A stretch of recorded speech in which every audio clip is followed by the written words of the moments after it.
It's your girl, Backkk, baby. From the boot where the real ones talk slick and walk heavy. She don't do rumors, she do receipts. If you said it, she got it.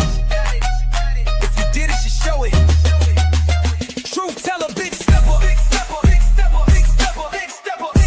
That's Backkk, baby, no pressure. Yeah, truth teller, big stepper. That's Backkk, baby, no pressure. Yeah. Straight out of Louisiana, she don't duck, no smoke. Call her the queen of receipts, she keeping folks woke. From fake friends to baby daddies getting exposed. If it's messy, she gon' clean it up. Real talk mode. Independent, raw and loud with it. She ain't scared of nothing, she proud with it. So if you coming fake, don't step in her lane. She call names and receipts, gon' explain. Backkk, baby. All truth, all gas, no brakes.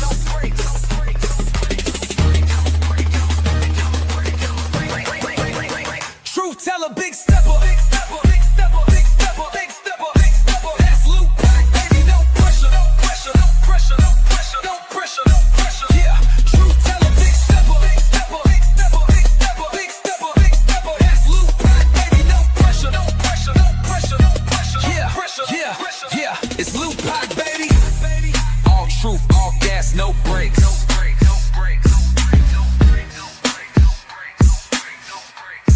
Yeah, all truth, all gas, no brakes. No brakes.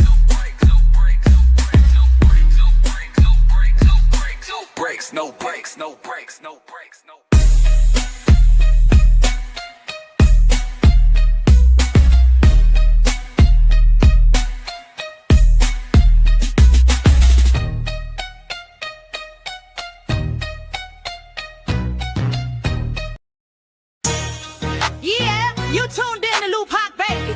She don't follow trends, she follow facts. Receipts ready, energy heavy. Let's go. L-U-P-A-C, baby don't play, she speak facts, you see. Truth talk, clap back, all receipts on deck. She stand tall in the booth, got respect on her neck. I-N-D-E, yeah, she grinding with ease. P-E-N-E-N-T,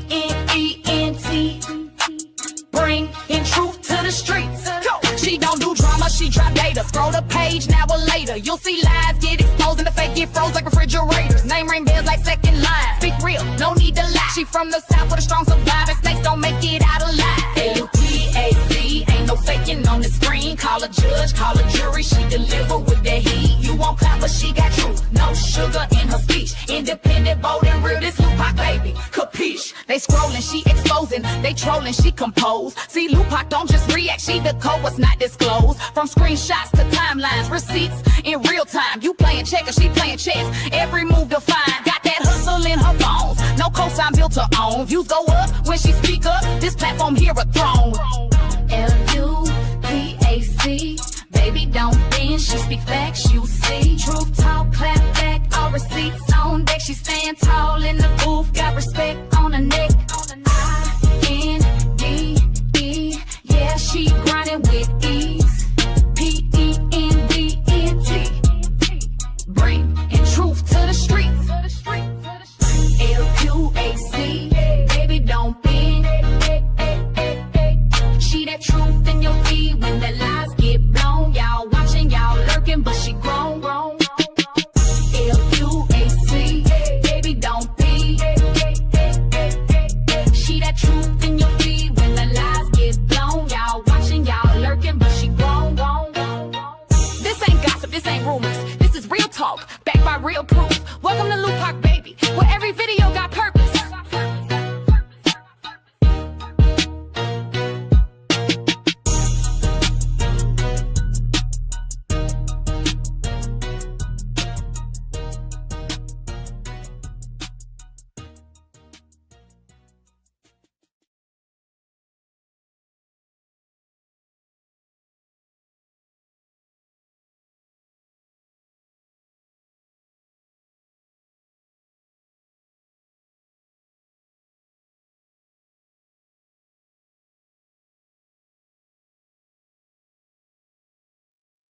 Hey y'all, happy Friday. What is up, everybody? Shout out to y'all.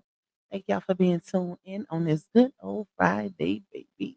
I almost didn't go live today, y'all. Like I was cutting it kind of close. I was like, but I can't mess it up. I can't mess it up because the month is almost over. And I did so good with my content this month. So I had to come through on this good old Friday, y'all. But anyway, shout out to y'all. I'm not too late today. So, big ups to me. I'm maybe about 5, 7 minutes late, but not the normal 20, 30. Okay. So I feel like I get a little credit for that. We ain't too late, Late, if you in the building. But anyways, let me see who we got in here. Let me see. Let me go up. Hold on, y'all. Let me go all the way to the top. I don't know who is live, who ain't live. I just jumped on. Well, I set my thumbnail about maybe 45 minutes ago, I think. And I was in the front with them children. So, child, the streets is so dry. It ain't nothing going on, y'all. Like, oh, Lord, have mercy. It ain't never been like this before. So, this is a little different. Hey, Terry, bro. Thank you for the black and gold heart. The copyright and fair use. I appreciate you down. Toya Wicks in the building. We got Miss Brenda. We got, hold on, let me see, Miss Tracy, Miss Rebecca Cry, Christina, Miss Witty, Sweet Queen, my love. Thank you for forever holding down the chat for your girl. You are appreciated. Hey, Miss Lisa. Hold on, let's see. Let me go down. Hey, Miss Lucinda. Hey, Miss Elisa. Hey, Miss Cheryl. Who else in here? Thank you, Toya, for my first super sticker. I appreciate you, my love. Let me see who else in here. Hey, Miss E. Hey, Miss Margaret. Hey, Miss Diggs. How was everyone's day today? Yes, y'all. Let me know how y'all day was. Beyond Compare Creations. We got Miss Margaret Mason in the building. Pressure Entertainment LLC in this thing. Shout out to you. Miss Coretta, Miss Geraldine, Miss Dee Dee. We got Scorpio Stings, Miss Vonda. We got Admire Me, Miss Melody, Kimberly W. We got, hold on, let me see. Miss Sandra, shout out to you, my love. Kira in the building. You said I didn't get now one notification, but I'm here. I'm pretty sure nobody got a notification the way YouTube going. It's just a thing at this point. Like it's literally just a thing, y'all. I don't know what it is, but the notifications just don't be notificating. Okay, I don't know, child. Hey, Miss Lynette. Hey, Miss Jackie H. Hey, Nisha. Hey, Maya. Who else in here? Let me see. Let me see. Miss Renee. We got Miss Michelle Spikes. We got, hold on, let me go down. Tokyo in the building. Shout out to you, my love. Let me see. Did I miss anybody? Hey, Miss Yolanda. Hey, Jazz. Chosen by God is in this thing. I'm forever chosen in the building. Who else? Let me see. Let me see. Mo Better Hygiene and Things. Eric GG. There go Late. Late, I'm in here before you. I gotta get some props for that now. Cause you normally be in the building before me, but I'm in here before you be. I was only like 5 or 7 minutes late. And it might be a little less than that. No, 5 or 7. I can't count the intro. So I can't count that, but shout out to everybody that's in here, y'all. It's Friday, and I'm ready to bang, pick up your guy. I don't know the words, but anyways, it's Friday, y'all. It's Friday, so I'm pretty sure it's a lot of people that's in these streets that's outside. I don't do too much of the outside. Okay, I'm old school now. I feel like I jumped off the porch early, so I'm more so of a homebody. Like when I do go outside, it's for specific reasons, whether it's traveling, going somewhere with my babies, or a friend might invite me to some type of exclusive event. Other than that, Pac is in the house. Like I no. I'd rather be home eating my gelato and watching a good series on TV, baby. Because especially with this day and age, it's dangerous. Like it don't even pay to go nowhere. Because stuff just happens too fast, y'all. So yeah, I'm a homebody. But anyways, if y'all would like to bless me monetarily, You can cash at me $sign Lupac 2. You can also buy me a coffee. Shout out to my coffee people. You can also support the platform by getting a super chat or a super stick. Y'all know I always set a little goal of 15. It ain't much, it ain't mandatory, but it is greatly, greatly appreciated, my bad, because it contributes to the revenue of this particular live stream, y'all. I'm only this little much away from my goal. I'm so proud of myself.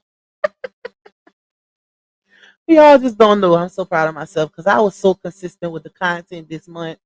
I said, let me set a goal and see what happens. And I almost did it. I ain't there yet, but hopefully after this live and the one tomorrow, I'll be at my goal because the month is almost over. Then I can really celebrate myself for accomplishing this goal, child.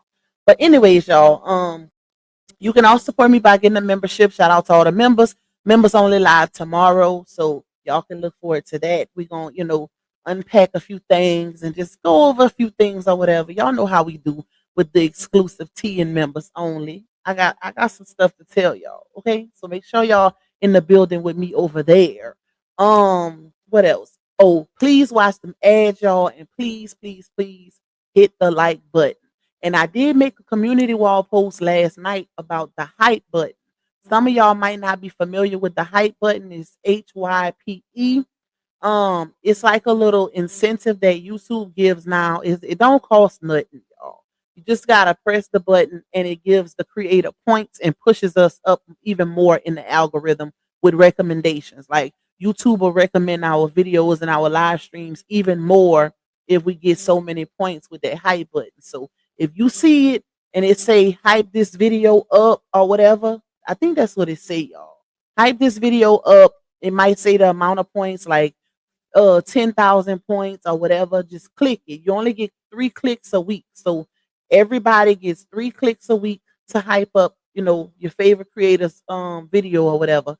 And it literally pushes us up in the algorithm and recommendations. So that's what I was talking about on my community wall last night, y'all. And shout out to the ones who seen it before me and was already, in motion and hyping my videos up. Shout out to y'all because I just found out about it literally right before I made that post. I'm like, what is this? Child. But anyways, what else? What else? What else? Yeah, y'all, just run the like button up and hype the video up if y'all see that button. Thank you, Miss Linda in Florida. I appreciate you, my love. Shout out to you. Thank you for my second super. Who else in here just came here? Hey, Tanasha. Hey, Miss Patricia. Crushing this goal. You go pop. Thank you, girl. I ain't there. I'm almost there.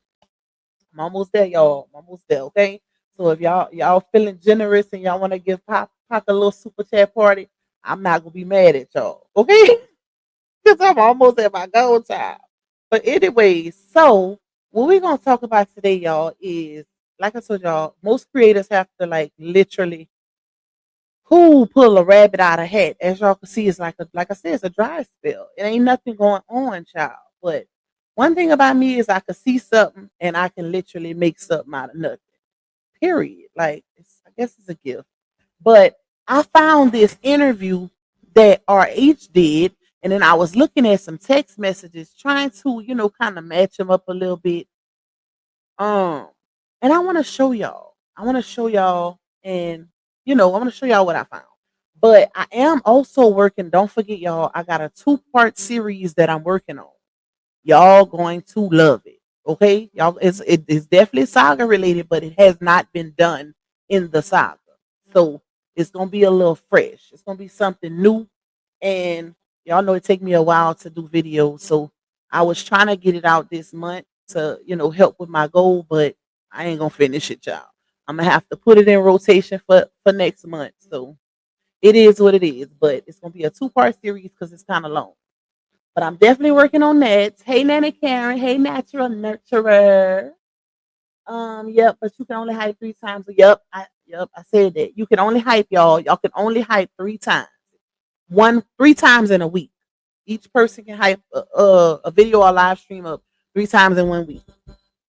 That's it. I don't know why, which is crazy, but hey, y'all know how YouTube go.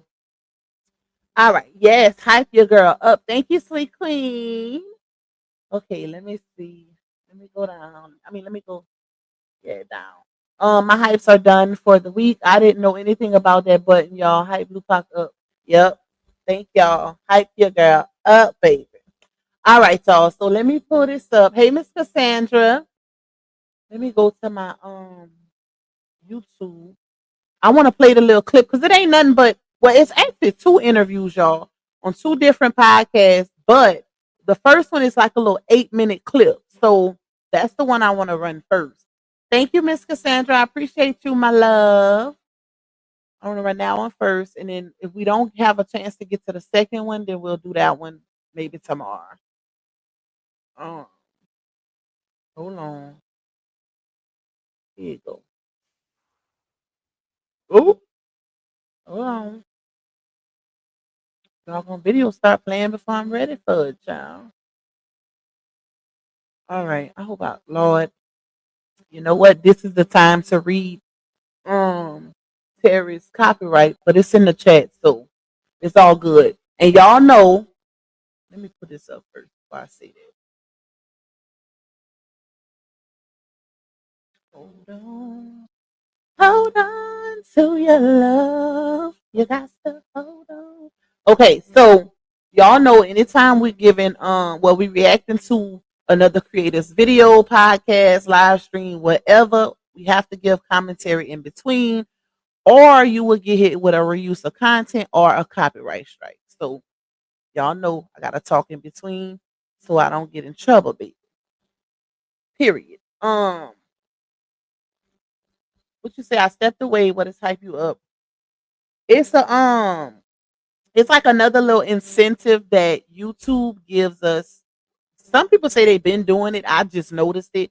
Whenever you go on, let's say my live stream is over with. So and you go to click on and catch the replay or whatever. So once you go like to go in the chat, they have like 3 little dots on the side of the chat. And when you scroll over, you're gonna see the first chat, like where you can make a comment, and then you're gonna see the hype option. And then the third one is gonna be the live stream chat. So the chat from the live stream.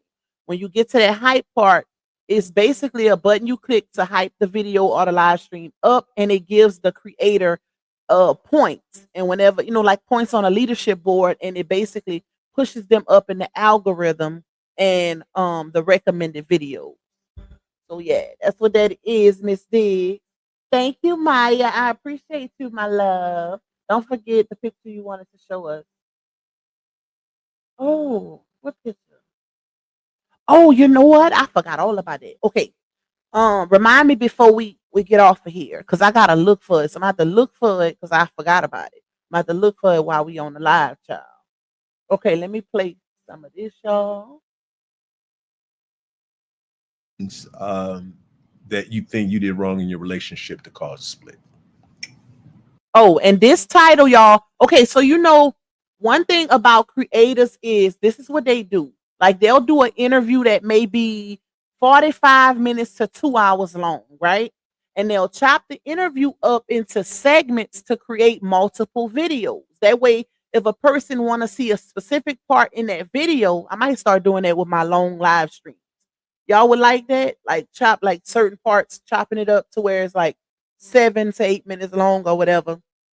Make it into little videos. I might start doing that because a lot of creators do that. But that's what he did with LaTruth's interview. And this particular clip is called LaTruth reveals the mothers of his 2 daughters lied to him about taking birth control. Okay, so that's the name of this. Thank you to Jay. You say just dipping in and out to show some love and support. Have a great weekend. You too, my love. I appreciate you. And thank you, Maya. Okay, y'all don't turn me up now. Listen. Okay. All right, let me play it before I start getting silly. Hold on, let's see. Because y'all know I'm almost at my goal. Y'all about to turn me up. To cause it. Like I said, the only thing I can think of is just working a lot. And, career choice seemed like it might have been an issue. That's really the only thing. I feel like everything else was cool. Okay. What's the hardest thing you've had to deal with as a result of all of this? I guess the opinions of people of how the relationship actually ended, all the lies that was told, which have been debunked. I'm vindicated now, but once a person gets an opinion about you or perception, they kind of stick with that stuff a lot of times. So that's the hardest part of it for me. Do you think that people get a lot from, say, these clips, and I know one of the clips that kind of was circulating was where you said, "I don't want to be a daddy" or something like Right. that. I mean, I know there might have been context to that. Can you most give definitely. us the, what was that conversation? Basically, I Hold never on. planned. You know what I'm saying? Let me explain I have that part to y'all. So the clip that the interviewer is talking about, because I played it recently. If y'all remember, I did a live stream. That clip in particular is when Laonya was playing an audio of her and LaTruth arguing. But the only part, now mind you, the audio that she had was like 8 to 10 minutes long. She only played the part where LaTruth was saying, I didn't even want to be no effing daddy. If y'all remember that, right? So it was given without context, so it made him look bad. But the logical thinkers and the people that's like, you can't just fool me or gaslight me, started questioning that. Like, what did he say before that? What did you say before that? Because something had to have been said for him to just say that one thing. Ain't nobody just making that a blanket statement like that without context, right? So that's what the interviewer is asking him about, and now LaTruth is going to give clarity to that comment, y'all. All right. beautiful daughters, but it was never a situation where I actually planned it. Like, okay, I'm ready to have a baby now. So, in both of my situations, they stopped taking birth control purposely. And Did they tell you? after they was pregnant, they said they did it purposely. Because at the time, I'm saying I wasn't ready to have a kid yet. So in that context of that argument, I'm raising kids that are not my kids, giving them my all, treating them like as if they're my actual biological kids. And to get called a deadbeat in the argument, it will make you get mad and say something like what I said. That's why I said it. Okay. So basically, her calling you a deadbeat dad, and you saying, I never wanted to be a dad. Never wanted to be a dad. That's the only reason why I said it. Okay. All right. And that's true, y'all, because lo and behold, later on in the midst of the saga, we ended up getting the full clip of that argument. Shout out to Harmony, my sister, because she did play it on, she put it in a video a couple weeks ago. Because the crazy part is, y'all, we hadn't had that entire clip the whole saga. It just recently got put out, if y'all remember. Because that was also the clips where that Ayana was playing.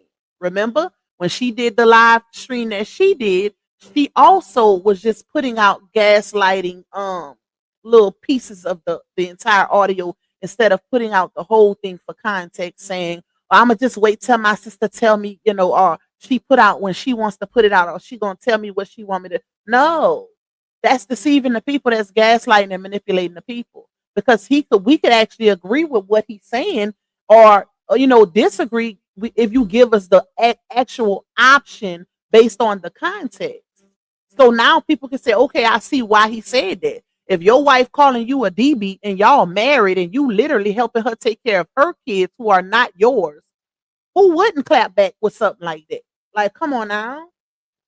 So, say some more. What do you want our viewers to know that they may have Sleep was mad about this interview, y'all. They may be misunderstanding. Just like I asked you that question about you saying you never wanted to be a dad. I'm sure there are other things that have gone on. What would you want people to know?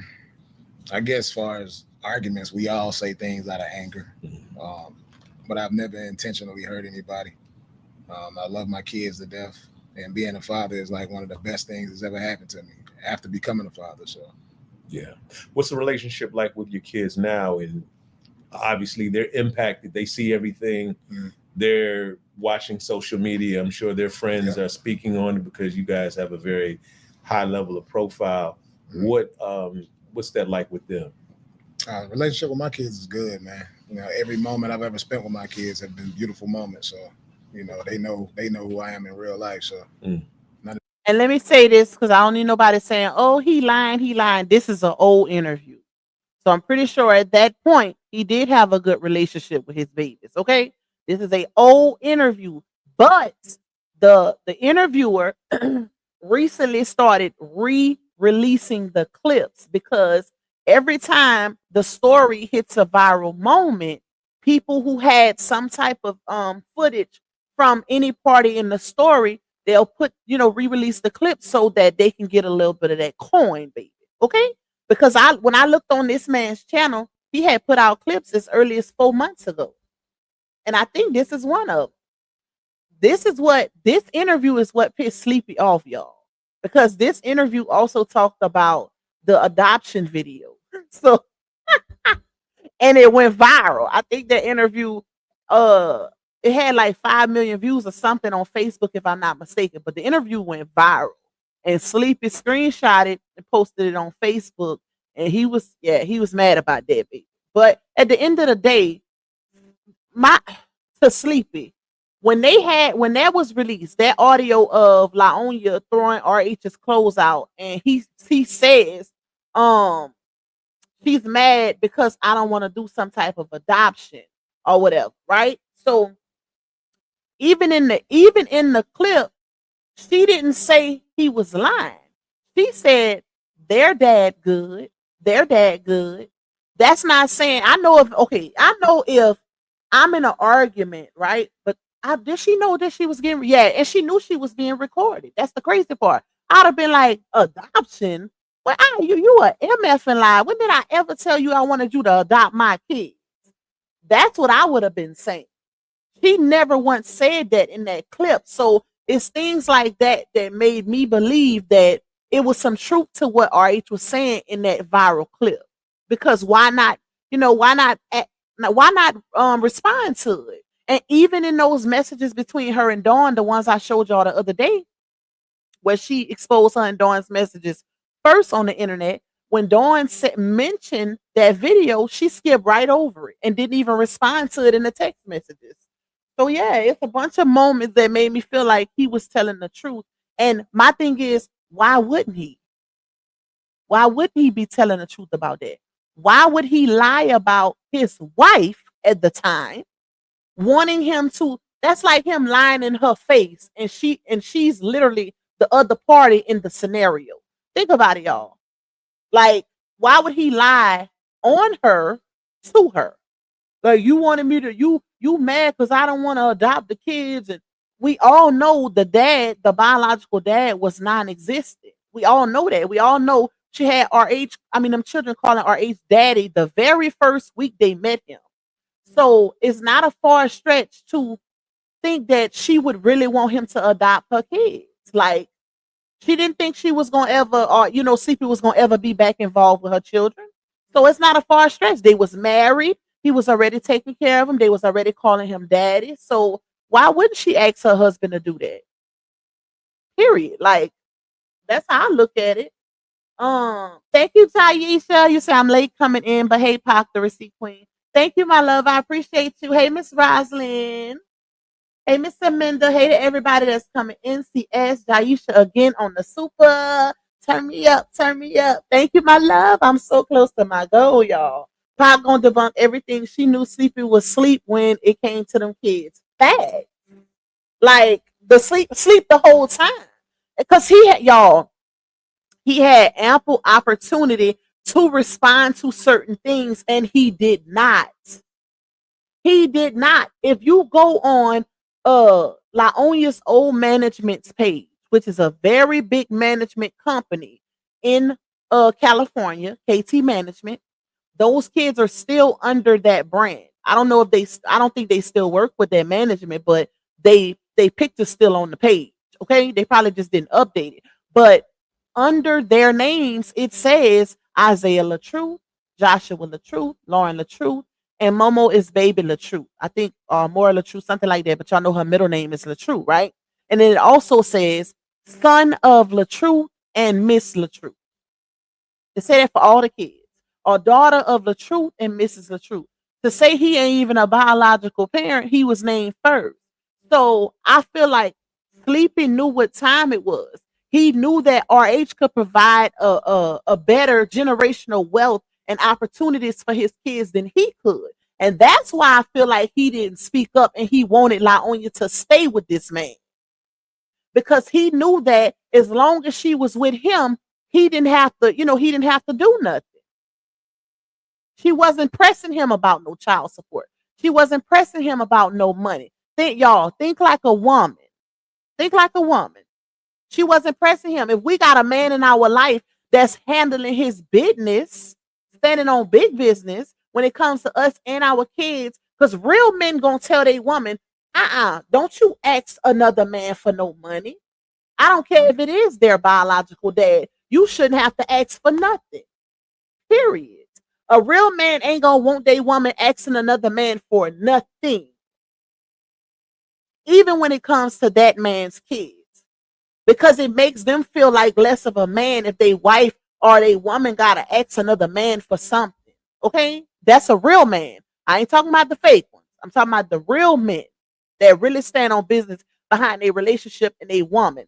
So I really do feel like that's why CP kept his mouth closed the entire time, because they didn't have multiple viral moments where the kids would be outlined as LaTruth's children. Even in the clip when they went on the news, when it was LaTruth, Laonya, and Isaiah, when they went on that news interview, when her singing video went viral, LaTruth was on that interview as the father of Isaiah. They had Isaiah Hampton on that interview. They didn't have Isaiah Donaldson. So it's like, come on now, like, dude, you doing a little too much. You need to chill. You need to chill because you had ample opportunity to pop your edge. At the end of the day, whether this man is with Laonya or not, those were still your biological kids. So if you felt away or if you felt like this man was overstepping, you had ample opportunity to speak up. You didn't have to wait till their marriage was dissolved to want to speak up. No, them was your biological kids while they was married, and they still your biological kids now. That's why I feel like it gives motive, y'all. Because why now? Why wait till they really done, when till this man don't want her no more for real, to want to really pop your ish and keep coming at this man? And it's crazy because you never once stepped to the man who she put out there as the real abuser. You ain't got no smoke for him. And y'all, I bet money if Brianna and Janelle break up for good, Sleepy gonna come out talking ish about Janelle. How much y'all want to bet? Because he's not just a boyfriend now. Janelle has joined the baby daddy club. So he's pretty much the same as RH. You know, he's a baby daddy also. RH was her husband at one point, but that's dissolved. So don't be surprised if they really break up for good, because y'all know they break up every 7 to 10 business days, right? So if they break up for good, I really believe that's when CP gonna start going at Janelle. He don't go at him while Laonya is with him, because he don't want to cause problems with her, not with the men, with her. That's what it is. They got an arrangement, y'all. They got an arrangement. Period. All right, let me see. Let me go down. Y'all crazy. Hey to everybody that's coming in, y'all. Please hit the like button for your girl. All right, let's play a little more. It ain't but like 8 minutes. That social media stuff can't even do nothing to that. Okay. What's the relationship like with her children? Do you still have a relationship with them? When I see them, you know, when I go to pick up my little girl, I see them. We definitely speak, stuff like that. Okay, got you. How in this this opportunity right here is for you to, you know, really clear the air. How do you think you've grown from all of these experiences that you've had? I would just say just managing, keeping composure no matter what the situation is. Mm-hmm. You know, you should never even have to speak in the way that some people heard me speak in some of those audios. Should never even happen, no matter what. If you're angry or not, just walk away from that situation. Yeah, definitely. I saw the clip where she was on what 911, and you know, she said you had a gun or something like that. Right. What was that like? I mean, just across the board. Obviously, we know what we saw, but just overall, because it seemed to be pretty triggering to, you know, and I heard you saying, you know, I guess you're on speaker, I don't have a gun. Right. And all of that. I mean, what did you feel when she was making those accusations in front of you? You know, betrayed. You know, I felt like she didn't want me to exist anymore or something.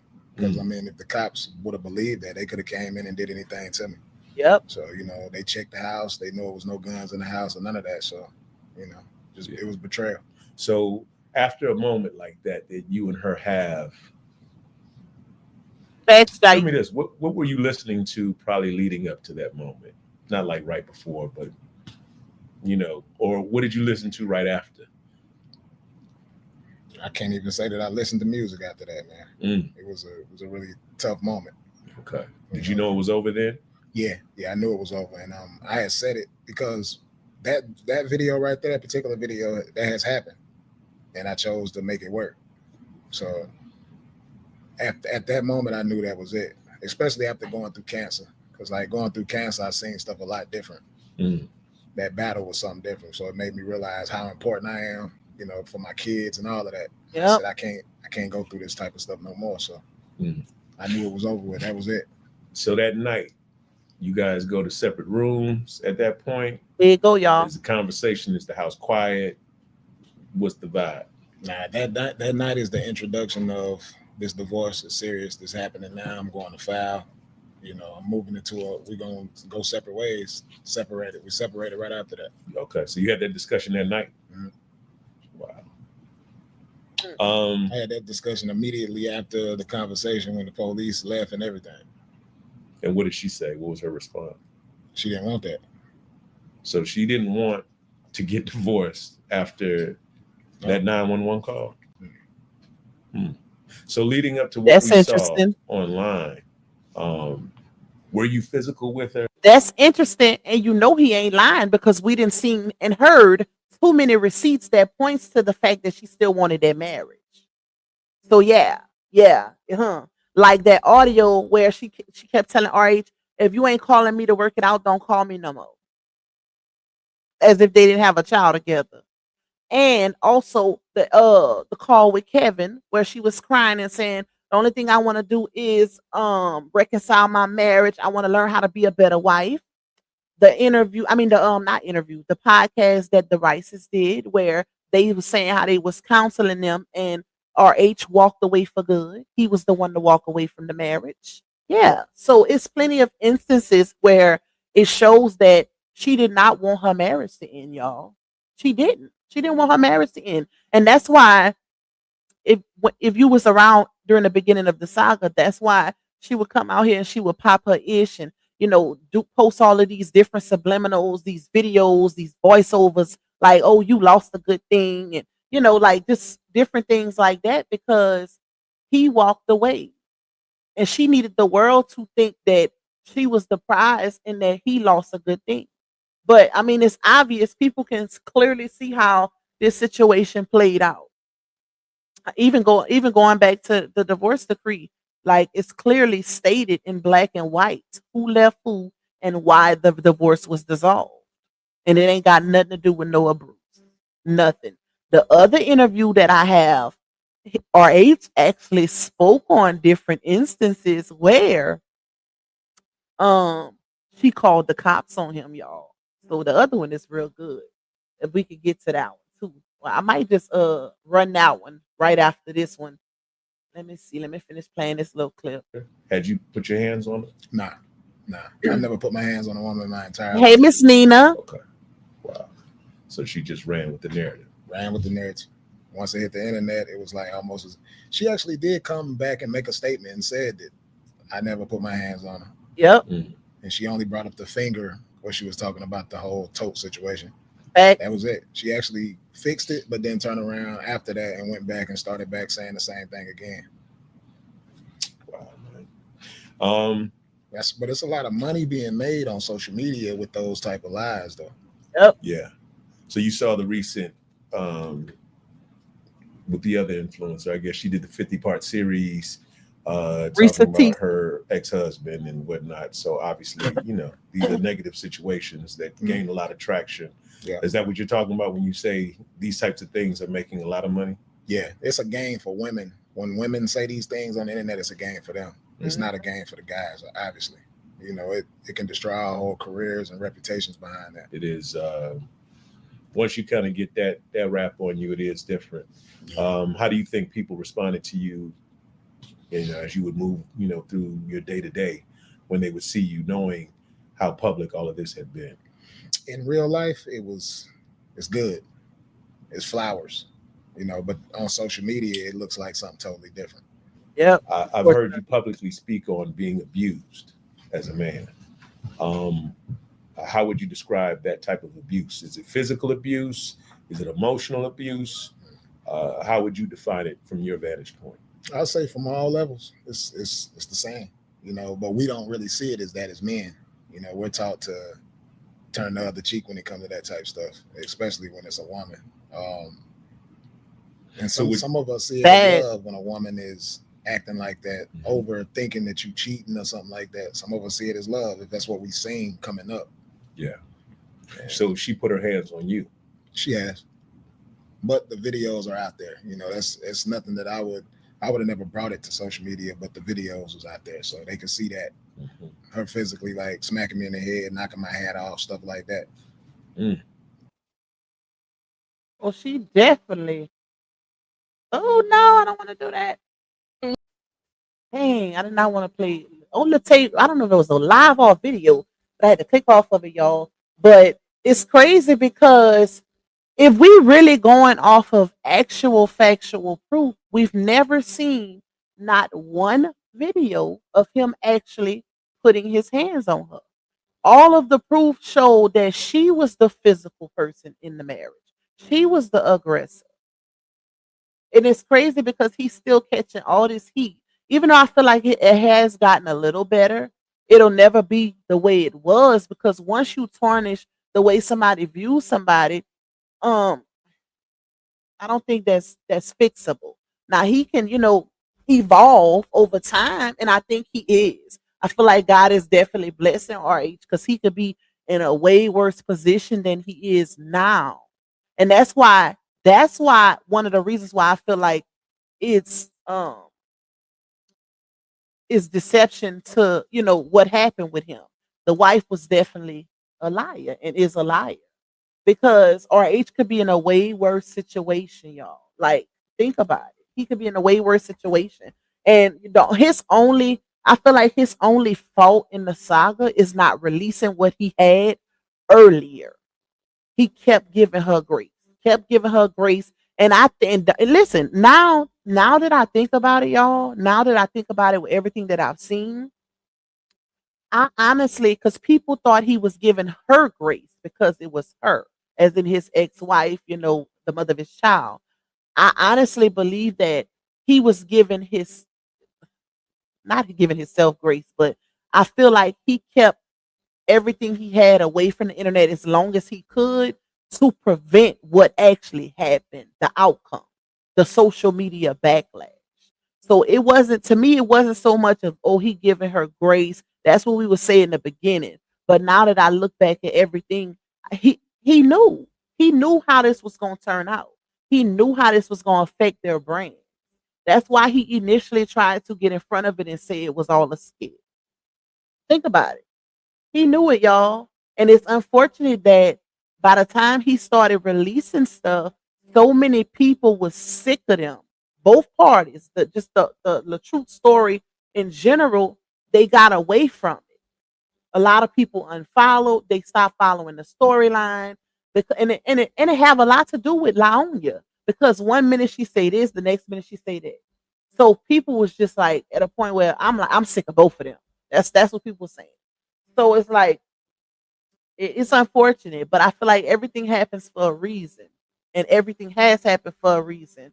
And I still feel like he's gonna come out on top when it comes to this. Like he's really gonna come out on top. It's gonna take a little minute, but it's gonna happen for him. It's gonna happen for him. All right, let me see. Let's go to the next one.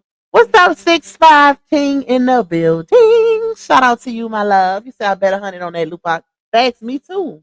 So you should say, right, look at Chris Brown. He's still dealing with it. Facts. Like, that's a jacket that men forever have to wear.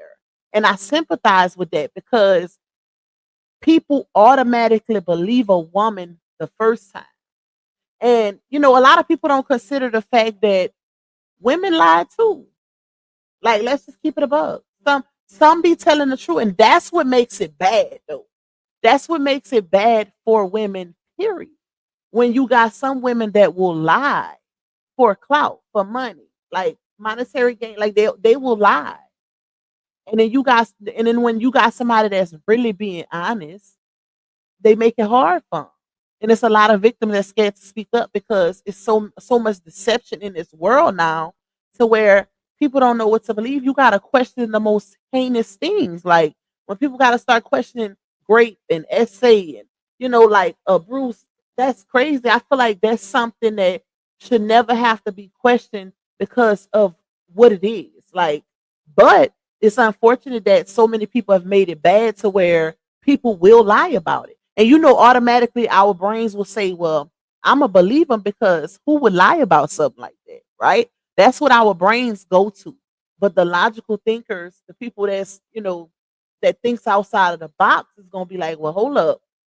That can also be, well, who would lie about something like that? And then you start thinking about people that would lie about something like that. You know what I'm saying? So it's like it's crazy, but we can all see, and I remember specific things that Laonya put out early in the saga. Like one in particular, it was a receipt that said, "The guilty is always loud, while the innocent or the victim stays quiet." I'm gonna let y'all do with that as y'all may, right? Because we all know who was the loudest in this saga. Even when she was quiet on certain platforms, she was still very loud behind the scenes and subliminally, or just passing things on to her hive members, like green light game, get them all, get them gone, call CPS, do this, do that, do this, do that. That's loud AF. Okay, one statement, but it would be posts like that, and it'd be like, well, baby, you telling on yourself, or you could tell who. This is another one she said early in the saga. You could tell who's the innocent party based on how God is blessing them, or God is still blessing them. The whole time she was basically using her money to portray blessing. That's not the same. That's not equivalent to God directly blessing you. Yes, you was making a coin off of deception, but the devil blesses also. But it doesn't last. God blessings are forever. The devil's blessings are based off of manipulation. He gonna only give you so much rope with his blessing. It's until it start having a domino effect and unfolding. So that's what I feel happened with her. She started using her money that she was making through deception, lies, and over time that money started running out, and she couldn't afford those uh manipulated blessings that she was putting out there. So that's why you see a totally different scenario now. It's like, okay, at first she had the coin where she can go rent a Rolls Royce and pay a photographer to take pictures in front of it, or what's something else she did? Paying for magazine covers, um, paying for acting class. Like she did so much. It's like, and when you really look back at it, it's like, girl, you was paying for all of that. None of that was given to you through the grace of God. And people get it confused. People get it mixed up. She literally paid for her blessings, or quote unquote, what she would consider blessings. She paid for these things to happen. God didn't give her this because she was such a good person, and she, was bruised in her marriage. And no, that's not how it played out. She used the money that she made off of lying on this man to portray like God was sending her all of these blessings. Oh, I got a new TV show coming out, and it ended up being a Facebook show, and she financed that. She paid for that to happen. So she had to pay about 30, 40 stacks for a production team. And something else she paid for. Oh, she was going to pay for the Tainted Love movie. If y'all remember, if you was here early on in the saga, then she was cool with Lakeisha Rice, and that was Lakeisha Rice's baby. Lakeisha Rice wrote that script, and she was going to cast Laonya as the main character. And then Laonya brought Janelle into the fold, right? Because he was already an actor, and she was already dealing with him. So she brought him into, that's where the whole co-star narrative come in at, right? So Laonya promised Lakeisha that she was going to fund the project. And then once Laonia started confusing her offering to fund this latest project with her giving her creative control and some type of partnership. That's where the lines got crossed. That's where Lakeisha was like, we gotta push pause a little bit because this is my baby. I wrote this script. Like I wrote this. You can't take control of something that I birthed just because you volunteered to finance the project. And that's why Laonia does not just, she's not just a giver. You know how she always say, oh, I'm such a giver and that's my love language and I love helping people and doing this and no, it comes when it comes at a price, it's not worth it. If it'll be used against you later on, it's not worth it. That's the type of person she is. If you know based on the people that came out here and spoke up against her, like Ayana and Naya and Lakeisha and all these different people who was once in favor of her that later on said, hey, this is what she did. This is the type of person that she is. Or, she would say, oh, you want to go on a trip? This is what she tell a homegirl. Oh, you want pack your bags. I'm taking you on a trip. We're going to Jamaica. We're going to Florida. And, they'll be all excited. Okay, right? And then next thing you know, oh, excuse me, they fall out. And it's like, tell them how I paid for all of these trips. Tell them how I paid your rent. It not tell them how I volunteered to do it, right? I ain't gonna tell them that I volunteered, that they didn't ask me. I'm gonna use it to my advantages and make it seem like they was leeching off of me. And she ain't showed not one of these people, and that's the crazy part. She not only didn't provide proof to not one of these people asking her for anything outside of Foot Meat. Foot Meat was the only person that I can attest to via receipts that actually asked her for stuff, asked her for money all the time. The other ones, yeah, they got stuff from her, but she was volunteering it, right? Just like when Ayana came out and she said she didn't give me anything. I worked for that. That girl was her personal assistant. She was doing their hair, her and her children. Like that ain't, baby, that's her hustle. That's not free. I ain't doing that just because we cool. And then I can't provide for my kids because I'm doing everything for you free. No, that's not how it go. And when you friends with somebody, you gonna support them 100%. You ain't gonna look for nothing for the free or for a discount because you know how it go and you know that's how they feed their family. I'm that type of friend. I don't want no discount. I want to support you at 100% because I would expect the same in return because we're mothers. We got kids, we got families. Like, if you love somebody, you're gonna support them at 100%. You ain't gonna look for something to be cheap or free or none of that. But yeah, that's how she gave it up when it came to her friends, y'all. And it's sad. What's up to everybody that's coming in, y'all? Please hit the like button for Pop. We got 253 in the building. Okay, period. Hit that like button, y'all. Support my goal if y'all can. I set a goal for myself this month, and the month is almost over, and Pac is almost at her goal. I am so proud of myself. Because y'all know it's real hard for me to be consistent with content. And I've been giving y'all a live damn near every day. I think I might have missed if 3 days this month. If I missed 3 days this month.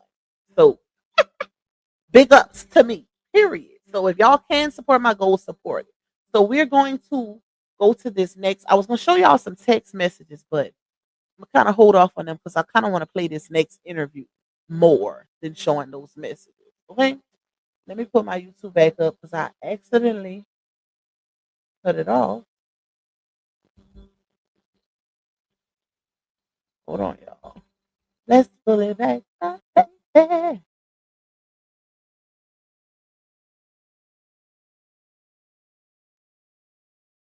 Okay, I need to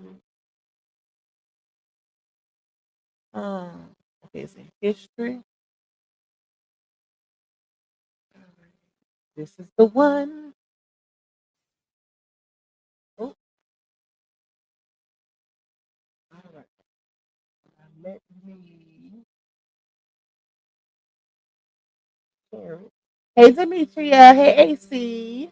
You said when does she go to court for Dr. Jill? Y'all, I don't know, y'all. Only thing I could say for that is I only know what y'all know. And the last update that I, seen when it comes to that situation was when Dr. Jill showed the docket, the file number. That was the last updated thing I seen. So, but what I do know based off of knowledge and experience, when you suing somebody, it takes time. So that's why I say y'all don't count on that. Like just let that play its course because that's gonna take a while. That's gonna take a while. And I'm pretty sure uh Dr. Jill update if she does. She might not even bring it back to the internet. Who knows? You know what I'm saying? She might want to keep it, behind the scenes. So I really can't tell y'all nothing for that because that's all I know. That's all I know when it comes to that situation. So if it does hit my inbox or something like that, I'll keep y'all notified. But other than that, the last thing I seen for that was when she showed that she gave her a chance to make it right. She didn't make it right. She filed that case number. So that was the last thing I seen. Woo-hoo. And thank you, True Slayer, for that cash out blessing, my love. I don't know you're still in the bushes. I appreciate you, girl. All right, y'all. Let me see. Let me pull this up. This interview was good. It was good. All right. Oh, and LaOnya did an interview with this girl too. And the crazy part is, I never watched the interview LaOnya did. I only watched the true one, but I watched the true one when it first came out, so I kind of forgot what he said. But I never got a chance to watch the interview LaOnya did with her. The girl was like, I wanted to give, a fair shot for both parties to tell their side of the story, which is cool. I rocks with that because it's not, she wasn't being biased. What's up, streets? It's your girl, Bonnie Banks. I'm here with LaTruth, artist. What else do you do, LaTruth? Like, what's your resume? Actor. Okay. Well, you said artist, which is rapping, singing, songwriting. Mm-hmm. I'm an author as well. Oh, nice. Comedian, content creator. I've had over 1 billion views on all my content. So wow. Okay, so to say you're a comedian, that means you actually have to do stand-up. Have you done stand-up? I have not did stand-up yet. See, I don't know if you can say you're a comedian. Everybody's telling me to do it, so it is something I'm gonna do. Hey, okay, Mika. Shawty. He's our comedian here. You gotta get with him. Most definitely. Yes. All right, LaTruth. So we're here to hear your truth on everything that happened with Brianna and you when you guys were married and the after effects, of course. So where do you want to kick off this story? Because there's a lot. There's a lot to unpack. Yeah. So where do you want to start? How did you and Brianna actually meet?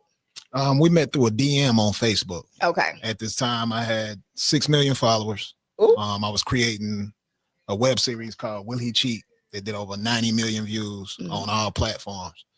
So when she slid in the DM, she actually was hitting me up about promotion. She was modeling or whatever.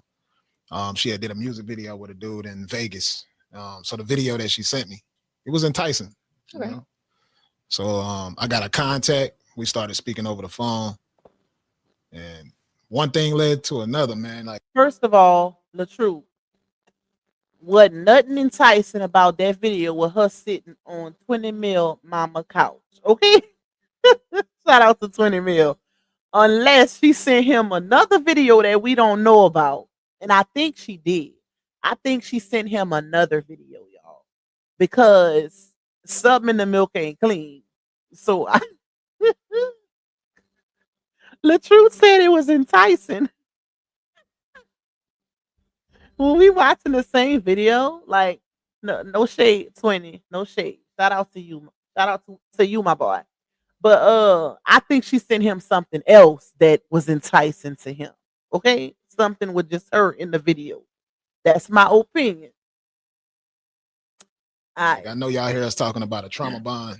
I lost my mom when I was 5 years old. She had just lost her mom whenever we met. So, she was crying about that. And I just felt like I needed to save her. So it was like, that's how we started talking. The video that they was actually going to pay me to promote, I didn't even promote that video. I told dude, I was like, hey, you got another video or something? Okay. Because it was actually a little shower scene. She had on like boom, a bathing suit or something in the shower. What I said, y'all, what I said, it had to be another video because the only video we seen was, the video Hunting 20 Mil did, and she was in the car with they was kind of by some water at one point, and also on the sofa. And I remember 20 had got on somebody's platform and said that they shot that video, I think at his mama house, if I'm not mistaken. Because people was talking about it, like, about the video, but he said that they didn't have too much creativity behind it because it was done like within a matter of some hours, a couple hours or whatever. But yeah, it had to been something else. He said a shower scene. So now we know.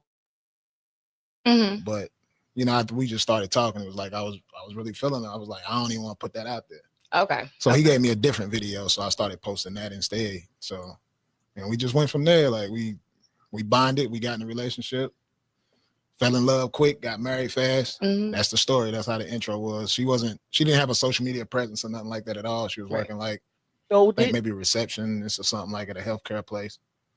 3 children, and I raised them just like my own in the 6 years of marriage. Okay. Wow. So do you have kids? I had one child when I first met her. Okay. My oldest daughter now, she's 15. Okay. All right. So one of the things that I keep 17, hearing that has been reiterated when your name comes up in this situation is that you are a narcissist. So do you want to address those claims first? I definitely want to address those. And I want to say, just as an entertainer, they say everybody in this business has narcissistic traits. They do. I was going to say that. Got to, the confidence, don't care about certain things because we're gonna get a lot of scrutiny and things for content that we create. Yeah. So to be honest, she never called me a narcissist the whole marriage until when that incident, like right before the incident with a few arguments or whatever, that's when she started calling me a narcissist. She went on internet, called me a narcissist. And I'll be honest, I didn't even know what the hell that was. Okay. Most men don't know what they are. No clue. So I remember we had an argument that day and she was like, you a narcissist, this and that. And I seen the post. The post has went viral where it was like escaping a narcissist. She did a TikTok. And I got a bunch of DMs and comments. People was calling me a narcissist. And I'm like, yo, babe, can you take this down? These people think I'm a narcissist. Like, she didn't take it down. She was like, nah, it's just a video. It's a trending video. So I'm like, yeah, all right, whatever. So you're not going to take it down? They think I'm a narcissist. Okay, y'all. So the video that he's referring to, if y'all remember, LaOnya did a video back in August or September of 2022, right? Now, her and RH didn't have they falling out until October of 2022. So the video that she did it was a Beyonce voiceover cover. I'm a survivor. And she did like a little 1-2 dance step to it and was like kind of voicing the lyrics, but it was Beyonce singing I'm a survivor, right? So it went viral because the title was If You Ever Survive a Narcissist, right? So that's when, first of all, when she said that, she was talking about sleeping, because why would she make a video referring to her husband saying survive as in past tense? If you ever survived a narcissist. And like I said, that video was created before they even had their little, incident, right? So that it had to been about sleeping. And then you know what's crazy? She later on came out and tried to make it seem like it was about RH. I said, wow. And the crazy part is she put in the comments on the video, I can tell y'all verbatim. Hold on. I know where the clip, the screenshot at.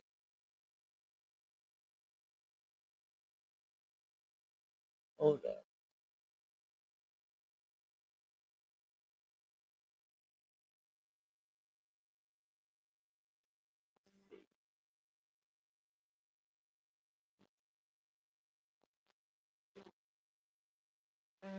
Hold up.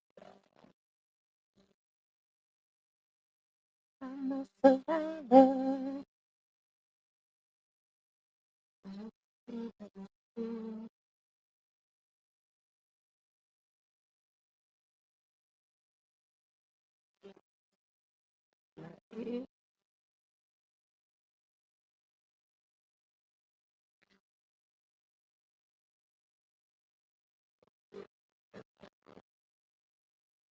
Say stop. No, go do something in your room. I know, but no. I'm on live. Hold on, y'all. Where's that dog on the seat?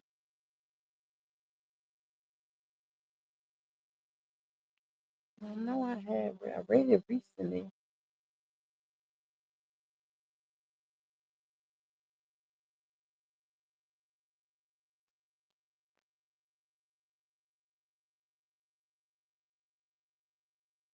What I'm gonna do is I'm gonna play some more of this clip, and then once I find it, y'all, I'll stop it and read it to y'all.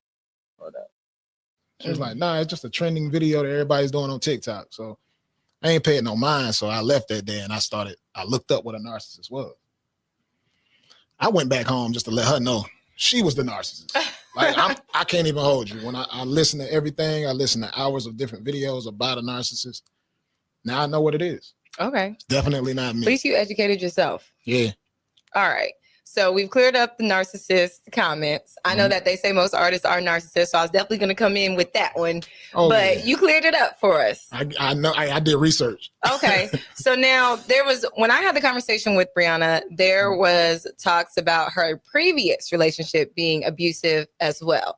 So uncover what you heard about her previous relationship, because apparently there were also some disconnects in the stories there. Well, being married to her, the only thing she told me was he pushed her through a wall one time and she was bleeding. And it was something dealing with some pit bulls. And I actually seen this video. It went public after our separation.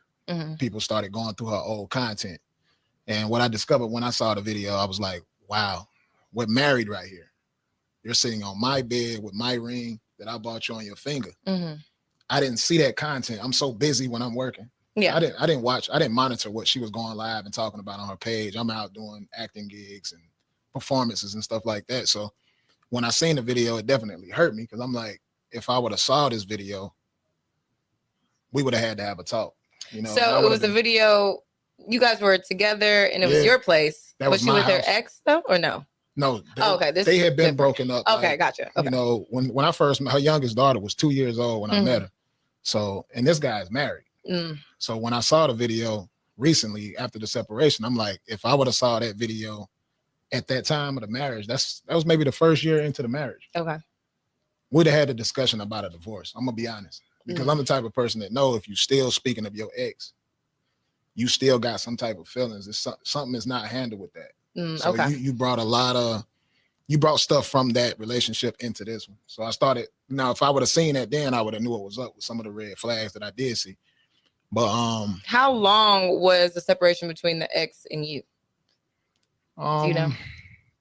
Her youngest 3 years, I'm gonna say, because from what I'm hearing is the last child that she had with him, he was already married. This is what I'm hearing now. Like, I didn't know any of this. So, you know, once all of this stuff come out, I'm learning so much more after the separation that I didn't know. So I would say at least 2 years. You know, her youngest one was 2. So I would say at least 2 years. They probably never, you know, once she got with me, I know for sure they wasn't kicking it or nothing like that. He's like 8 hours away. She was always around me. So, but I would say at least 2 years. That relationship was complete. Cut off. Gotcha. All right. Just need to clear that timeline up real quick. Okay. So you definitely say you saw some red flags. Now you guys are in this relationship. What was the first incident that came across you and you were like, whoa, I didn't sign up? That is crazy, y'all. I still never found that dog on receipt. And I know I just seen it. That's the crazy part. When I'm not looking for stuff, that's when I find stuff. But that's crazy. Like, imagine that. RH say he never even seen those clips. And I believe when he say that because those clips didn't surface until the saga. Like, I had never seen it. So the stuff about Sleepy when she was talking about the pit bull situation and all of that, when that initially came out, it didn't have hardly any views on that, y'all. Like, it didn't have hardly any views on that. Because if you remember when she first got with RH, she wasn't on social media like that. She wasn't big on social media. She was just like a regular person, child. If she had 1,000 followers, I could show y'all a receipt that I found in the vault of her viewership whenever, before she got with RH. Okay, it was 15 to 30 views. It wasn't child. It wasn't giving what it's giving now. Okay, let me just say that. And most of that is the year before she got with him. So no, it wasn't hitting like that. But that's crazy for him to. And I feel like it do have some truth to it, because when you get with somebody and the relationship is real and they are handling their business as far as being your partner or whatever, you ain't thinking about your ex, baby. You damn sure ain't on your new ninja, your new husband bed crying about your ex and the trauma that you went through with him. You ain't doing that. Now I see why Art said he would have had a talk with her about divorce, because you should have healed from that before you even got with this man. Why is you crying about what your ex did to you when you are married now? I don't think people actually thought about that, because I did. And it makes a lot of sense hearing him say this now, because I didn't think about it like that. She was married to RH. That was their first year of their marriage whenever she made that video on their marital bed and started crying about sleeping with them damn pit bulls. That showed that she still had lingering feelings and emotions attached to him in that story. Because if you've been through trauma, right?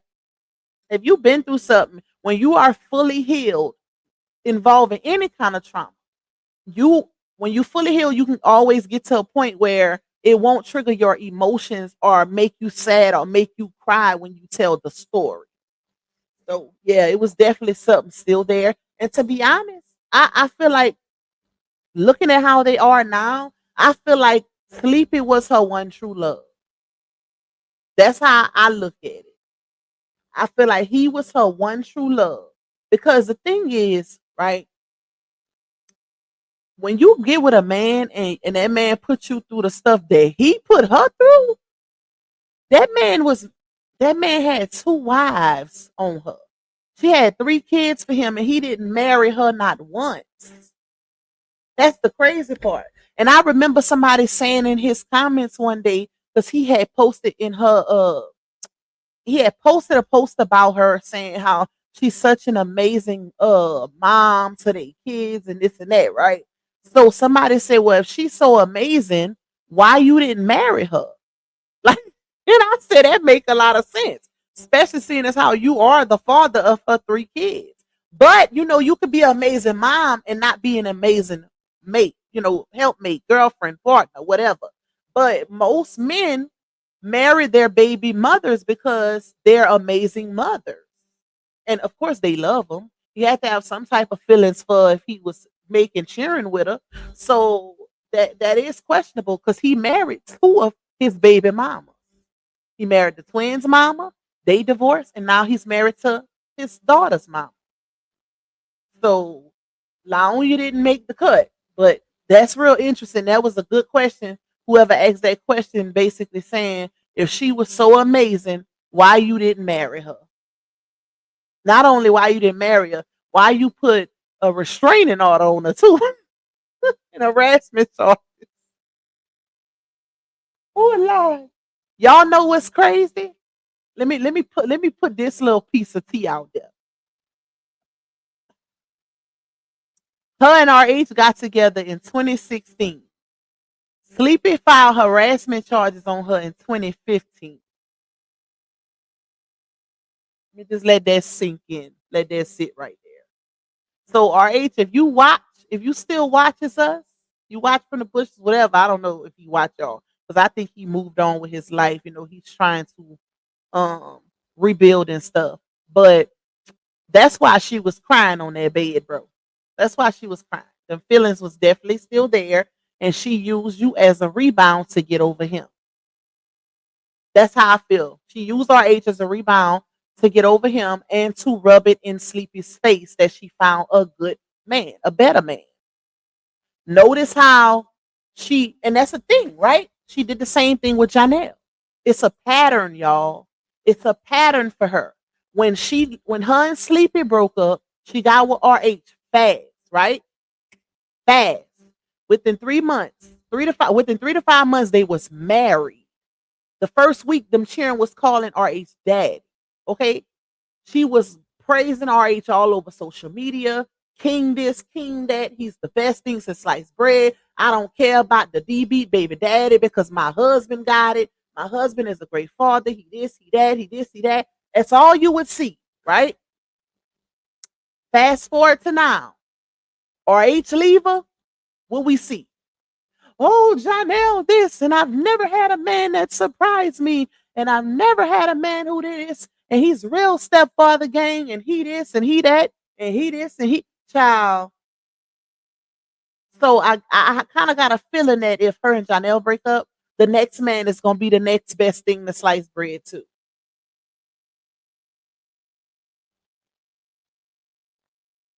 So yeah, it's definitely a pattern, y'all. So when she make those posts, and it's y'all need to rush me with that premiere, with that series. Rush me because I'm I'm procrastinating. But when I tell y'all that series, that 2-part series I'm putting together, it's gonna be one. It's probably gonna be my best work yet. And y'all know I didn't top my own videos because my videos be so precious with the edits and stuff. But that series is gonna literally tell the whole situation in a 2-part series based on the most recent stuff that happened. I'm gonna just say that. So it's gonna be pressure. It's gonna be good. But yeah, yep, it's definitely a pattern, and it's crazy because when Janelle, when she came out and told her and Janelle's business, and people was like, "Why are you still putting your business on the internet?" And she said, well, I praised him publicly, so why I can't speak on my pain publicly? This and that. That was her excuse. Oh, I praised him publicly, so I should be able to vent and say how he actually mistreated me publicly. But nobody forced you to praise these men publicly. You do that. She do that for her own benefit. She do that to flex on the last ninja she was with. That's beneficial to her because in her mind, she feels like she's proven a point to the last man that she can find somebody better, right? So you can't blame them or hold them accountable or at fault because you decide to come out here and praise them knowing it's not really giving that for you. She know damn well. Now, to be honest, y'all, the stuff she said about RH, I believe it. I believe it because a lot of the stuff we could see with our own 2 eyes. So even when she say, "Oh, he wasn't really a good father. He was a camera dad and this and that." Well, for one, baby, I don't know no woman who's going to stop taking her birth control and not tell her husband to intentionally get pregnant. I don't know no woman who going to be antagonizing and teasing their husband's ex baby mama, saying they pregnant the year before they even actually get pregnant. That's 2. It's like she was fighting Sierra over her husband. That's how insecure she is. Well, was at that time, right? But it's too many things that show what you need to see outside of the receipts, basically. That's why I say when she would say stuff about RH and his character and how he's a great husband, great father, I would believe it because of the receipts, like things that have came out over time. Not saying he was perfect, because ain't no man perfect, period. Okay? He definitely got some narc qualities, as do we all. But when you in the entertainment business, their qualities showcase even more. You kind of gotta be cocky. You gotta be what's the word? It's right there, y'all. It's right there. Dang. It's with a G too. I'll think about it later. But most entertainers have narcissistic traits, qualities. Does that make them a narc? No. There's a difference. And that's why I wish people would quit misusing the word. Nobody on this internet, unless you are a licensed therapist with extensive experience and actually had a sit down with a person, that is the only way you can diagnose somebody as a full-blown narcissist. And nobody on the internet got that. Nobody on the internet sat down with this man long enough to get that determination, to make that diagnosis. Nobody. Not even that fake narc abuse coach that they had that was biased and one-sided because she was already over there in LaOnya's likes and comments, yeah, they exposed her in the Keeping Up with the LaTruth group. Even before she did the interview with, well, after she did the interview with the Bays, right? But not even her. And that's the crazy part. She said herself that she would have to sit down with him to do extensive therapy, like, sessions. She would have to sit down with him for sessions to make that determination. And she still diagnosed him as a narc at the end because she was already biased, y'all. She was calling him a narc in the LaOnya group, in the Beehive group. She was calling him a narc before she even knew him. And anybody that knows anything relative to being a therapist or anything like that, you cannot do that. You can't be biased. You can't diagnose someone without sitting down with them. And she was calling him that before she even had a sit down. And that's fact. If you know, you know. But anyways, let me run it some more. Let me play it a little bit. I need a pee. All right, y'all. For this. I was out. It was LeBron James. I'm trying to remember what game it was because I got photographic memory. So it was a playoff game. I went to one of my partners' house to watch the game, and I spoke to her before, like, I'm going to my friend's house to watch the game. When I get done watching the game, I'm coming back home. So at the time, I was living in Woodstock, Georgia. I went to Atlanta, Georgia, where my homie lived at. We watched the game. Then I got a phone call from a club owner wanting to do business with me. So I didn't go straight home after that. So she called me. When she called me, I'm in this club. It's probably 10 people in the club, the owner, maybe the cook, one of my partners right there with me. She FaceTimed me, and she's blanking out on me on the phone. I'm right here with my partner. Like, I thought you was coming right the fuck home whenever you leave. I said, listen, I didn't know I was going to have this business call. I'm here chopping it up about the club, about to do business here. So then I hung the phone up. She just kept calling back to back to back. And I went outside and I talked to her. And I said, look, this is embarrassing. I'm in here with my people. Boom, boom, boom. I'll see you when I get home. Okay. So I got out the phone. I went home. When I did go home, she was actually in the tub at this time. And she was just mad still about the whole thing, threw some soap on me and stuff in the tub. I'm like, yo, this is like, you're doing too much. So on this day, she ended up calling the police. She ran in the bathroom, closed the door, and was on the phone saying I put my hands on her. I'm like, yo, what are you doing? What are you talking about? So I start filming. Cops get there. They see the whole video. They see that I never touched her and none of that. So that's why on all these times that she did that, I never went to jail. I mean, the cop actually asked if I wanted to arrest her. And I'm like, nah, man, she got 3 kids in the house. I'm going to leave and just go get a hotel. So every time that stuff happened, I always went and got a hotel. Okay. Let me just pause for 1 second. Okay. All right. So is this the incident with the tote, or is this a different? That's the first incident, which was, I would say, at least maybe 4.5 years ago. This was, man, it might have been the first year. In the first year of marriage, this was the first incident. And on this incident, she was complaining about a chain that she had lost a chain a mom had gave her. And I'm like, it probably fell off when you was over there trying to wrestle me and stuff. So when the cops came, they started looking through stuff. They looked through one of my drawers, and I had some weed. I lived in Woodstock, Georgia. It's a serious crime. It's like a smaller, like a blunt, like it was nothing. But they found that. I ended up having to go to court for that. No domestic stuff, but it was the little bit of weed. And I had to do a year probation behind that, over that lie, and the cops coming to the house. I told her I wanted a divorce. You know, she was pleading with me, like, I'd never do this again. I loved her. I love my kids, all of that. But then she even talked about having cancer at the time. She said she had some type of cancer where they had to scrape something and she had to go back, check again. So I know a lot of people ask me, why did you stay? I stayed because I really cared. And then she brought that up. I never asked for proof of the cancer or nothing like that. But I did see something like that even after the separation. The same story of the cancer thing. She said it again after that. So it's like, then I start analyzing, putting stuff together like, dang, okay, this was all for sympathy. So I wouldn't leave and get a divorce. And I know that's why she started recording little arguments and stuff like that too, because I was recording. So when the police came, they seen the proof. So she started recording. So I guess if you get a divorce, if you divorce me, this is what I'm going to do. So I see everything a lot clearer now because I'm out of the situation. Of course. I can see how she's moving. So hindsight can do that in any relationship for sure. Yeah. Now I saw a lot of her posting your address or Yes. trying to post things about, you know, your manhood or whatever. Yeah. And I know you mentioned before that she wasn't a big social media person. So do you feel like when she got with you, that was something that she wanted and latched onto? Or why did the social media thing just become a really big movement for her?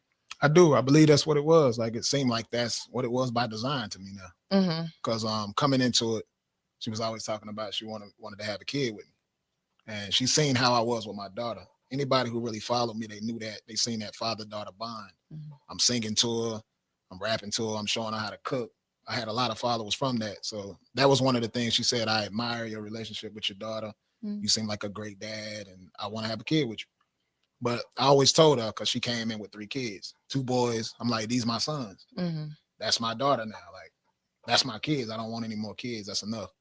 I'm older. I got her by 10 years. So she still was like, oh, I want a kid. We'll revisit this conversation in 3 years and see how that go. Mm-hmm. And we revisited the conversation, and I still said no. Like, Mm-hmm. I don't want any more kids. And I actually said I was gonna get a vasectomy, which is something I shouldn't have never said. If I was gonna do it, I should have just did it. Right. But like, she was taking birth control, but then next thing I know, she was pregnant. And I was just like, well, why you didn't continue taking birth control? I thought you were still on it. Mm-hmm. And she said I stopped. I couldn't believe she actually told me I stopped taking birth control Mm-hmm. and started taking something that could actually get me pregnant. Okay. The fact that you told me that was kind of, I was like, you should have just kept that to yourself. Well, that's something that you discuss in the marriage. No. You I should mean, discuss it beforehand. Like, I'm before and yes, if you do it. Yeah. Both of them. Okay. All right. So I want to get to the Y'all, I'm so mad because I had to go in the front and I had to go use the bathroom too. I'm so mad that I missed that part because I wanted to speak on it. Oh, my God, because I feel like that's tea. That is definitely tea, y'all.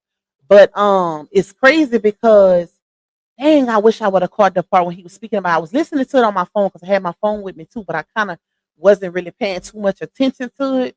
But it's crazy how he spoke on that first incident, and also the birth control situation. He's telling the truth, y'all, because if y'all remember, I played a clip for y'all where she was saying how the birth control was it was doing something. Well, she made an excuse, start saying how it causes bone cancer and this and that. And then she brought up her mom, you know, her mom having cancer and this and that, right? So she made up that excuse as to why she stopped taking it to kind of get her hormones back intact. So I knew she stopped taking that birth control based on that video or whatever. And if y'all remember, it's multiple receipts to point out that LaTruth is telling the truth when he say these things, right? Because it was also a video done where early in a relationship where somebody said, and I think Lala was probably like three or 4 years old, and somebody said in the comments how many kids you got when LaTruth walked away, and she was looking back and she said 3, working on number 4, but she kind of whispered it and she looked back to see if he was right there listening, right?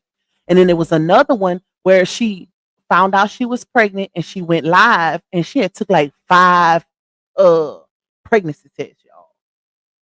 5. I feel like when women do stuff like that, they do it because they either are in disbelief because they have, you know, they didn't think they was gonna get pregnant, right? Or they have a hard time getting pregnant. So, you know, I just feel like that whole situation was definitely plotted. So he ain't lying when he said she stopped that birth control and got pregnant, because she also did say that she seen how he was with his daughter, and that's what made her want a child with him. She said that on the Bay's interview, y'all. So he's not lying. He's not lying when he say that. And it's just unfortunate because I heard him say how when he got with her, he was like, they had a discussion about kids, and he told her, he said, these are my sons now. This is my daughter now. We got enough kids. That's a real man. When a real man come in, marry you, and take your kids as his own. And I feel like he's not lying when he say that too, because she done made multiple statements on Facebook saying how much of a great father he is and how he took her kids in as his own. Multiple statements. I have multiple receipts like that from her. So I don't think he lying. I don't think he lying. And even more so, he had to have been doing a good job with her kids if she trapped him with that pregnancy. Like she wanted a baby so bad, y'all, with this man, to the point where she was even teasing Sierra about Desharia not being the only child anymore. Ha ha ha. She's not gonna be the only child anymore. I'm pregnant too. That's when you know they scheming, baby. Yeah, when you teasing the last baby mama. Like well, Sierra posted the screenshot on Facebook talk about okay, like what I don't know what she wants from me. Congratulations, Miss LaTruth. I am weak. Okay, let me play some of y'all. Incident, because that seems to be something that was a big argument, debate on what really happened. Right. So tell me how the initial argument started and then the aftermath. We had just moved into a new house. Yep. Still was unpacking everything. Facts. She had took the kids to school, and I had a moment. Like I just went through cancer and all of that, lost a lot of weight, and I just felt like she wasn't being as affectionate as she used to be. So I brought that up. I was just like, look, it just seems like since I went through this cancer, lost weight, it seems like you're not attracted to me or something no more. And I'm trying, like, I want, you know what I mean? I want to do something. Of course. So she was like, I don't feel like it right now. I just took the kids to school. She probably was cheating in. Like, I mean, what you mean? You just took them to school? That's it. Like, what's up? Let's do this, then we can go ahead and finish unpacking. She was like, nah, I just don't feel like it. So I'm like, all right, well, let's pack this stuff up because the house is looking a mess. And she was just like, if that man, y'all know, if that man felt like, because normally that's a trait for a woman. Normally it's the woman feeling like, you know, they didn't went through certain changes, like a hormonal thing or whatever. Women normally have those type of emotions to where they might feel like their husband isn't attracted to them anymore. So for him to say that, and he felt like that because he had lost a whole lot of weight due to his cancer, right? And he knew, like, if his woman wasn't showing him affection, it got to a point where she didn't want to have smacks, right? He knew something was wrong. It made him feel away. So that's why I say I wouldn't be surprised if she wasn't cheating. I wouldn't be surprised. And that's probably what also made him start feeling away and being jealous when she was acknowledging other men, like the pastor. Remember, y'all, on that audio, the one where he said he didn't want to be no effing dad in the first place. That was the same audio where they was fussing about that pastor. She was crying over some pastor, okay, on Facebook. And he felt a way about that. Like, why is my wife crying over another man? He was telling her, like, I feel a way about that. Like, and he's thinking, well, as his wife, she would understand that. But no, she turned it into an argument and told him he was insecure. He, you know, something about his position, or you're not secure in your position. And now, what if he was to tell her that? Because y'all know she had an issue with him working with women, doing skits with women, even though that was his profession when she met him. So she knew what she was getting herself into. You knew you met a man who did skits on social media, who worked with multiple women. The job, the bag can't stop just because you get married. But it's not like she went into that situation blindsided. She knew it and she accepted it up until she locked him down with that ring. Then she started having issues with him working with women. So that's what makes the difference for me. That's what makes the difference. Now, if he never told her, if he started doing it while they were married, that's different. But this is how he was the entire time. And even herself has said on live stream that her husband was extremely honest, brutally honest. Like, he didn't care if he hurt your feelings, but he was that honest with her, that honest and upfront. So, yeah, I feel like she probably was doing something, y'all. She probably was doing, I wouldn't be surprised. Based on how she moved on so fast with Janelle after the split, I wouldn't be surprised if she ain't had one in the hole. Because y'all remember Chrissy did say that she seen a picture of LaOnya when LaOnya was in LA. Her and LaTruth was still together, I think back in September of 2022. She seen Janelle had a picture of well, she didn't see it. He blocked Chrissy off of his story on Instagram. And one of Chrissy's cousins sent the screenshot to her. And Janelle had a screenshot of LaOnya in his story. And this was in September of 2022, not October. So do as you may with that information. Okay? Matter of fact, I'm gonna show y'all the picture she sent me. Hold on. Hold up. Let me go back here.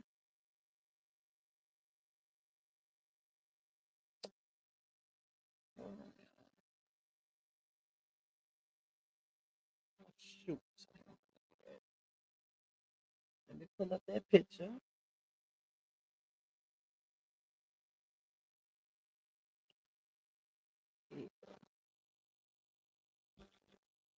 Okay. I'm gonna have to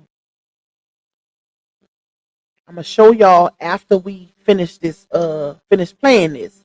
But I found it. But Chrissy sent me this picture, and this is the picture that Janelle had posted in his story on Instagram. And how convenient is it that the very same person, LaOnya, because Chrissy said when she seen it, the only reason why she felt a way about it is because he blocked her from being able to see his story, right? So the fact that her cousin sent the picture, that's what made her, she said she questioned it, but she didn't think too much into it. But what really made her mad is him blocking her for no reason off of his story. So that's what made her feel like something, But she said at that time she didn't think nothing too much into it because they were still together. Her and LaOnya and LaTruth were still together. So she didn't think nothing too much of it.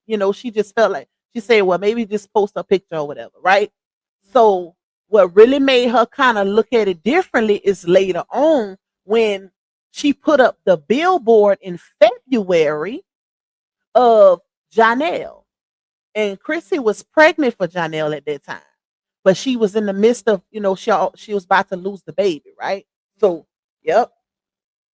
But y'all remind me once we finish. Well, I probably won't finish with this because it's a little long and we almost at 2 hours. So I might just do a part 2 tomorrow and we'll finish this one and then watch the other one too, y'all. But remind me when I stop it to show y'all those pictures. Okay. Nah, I'm watching. She was watching some type of Love and Hip Hop or something. Okay. On TV. No, actually, it was on that Huntsville show.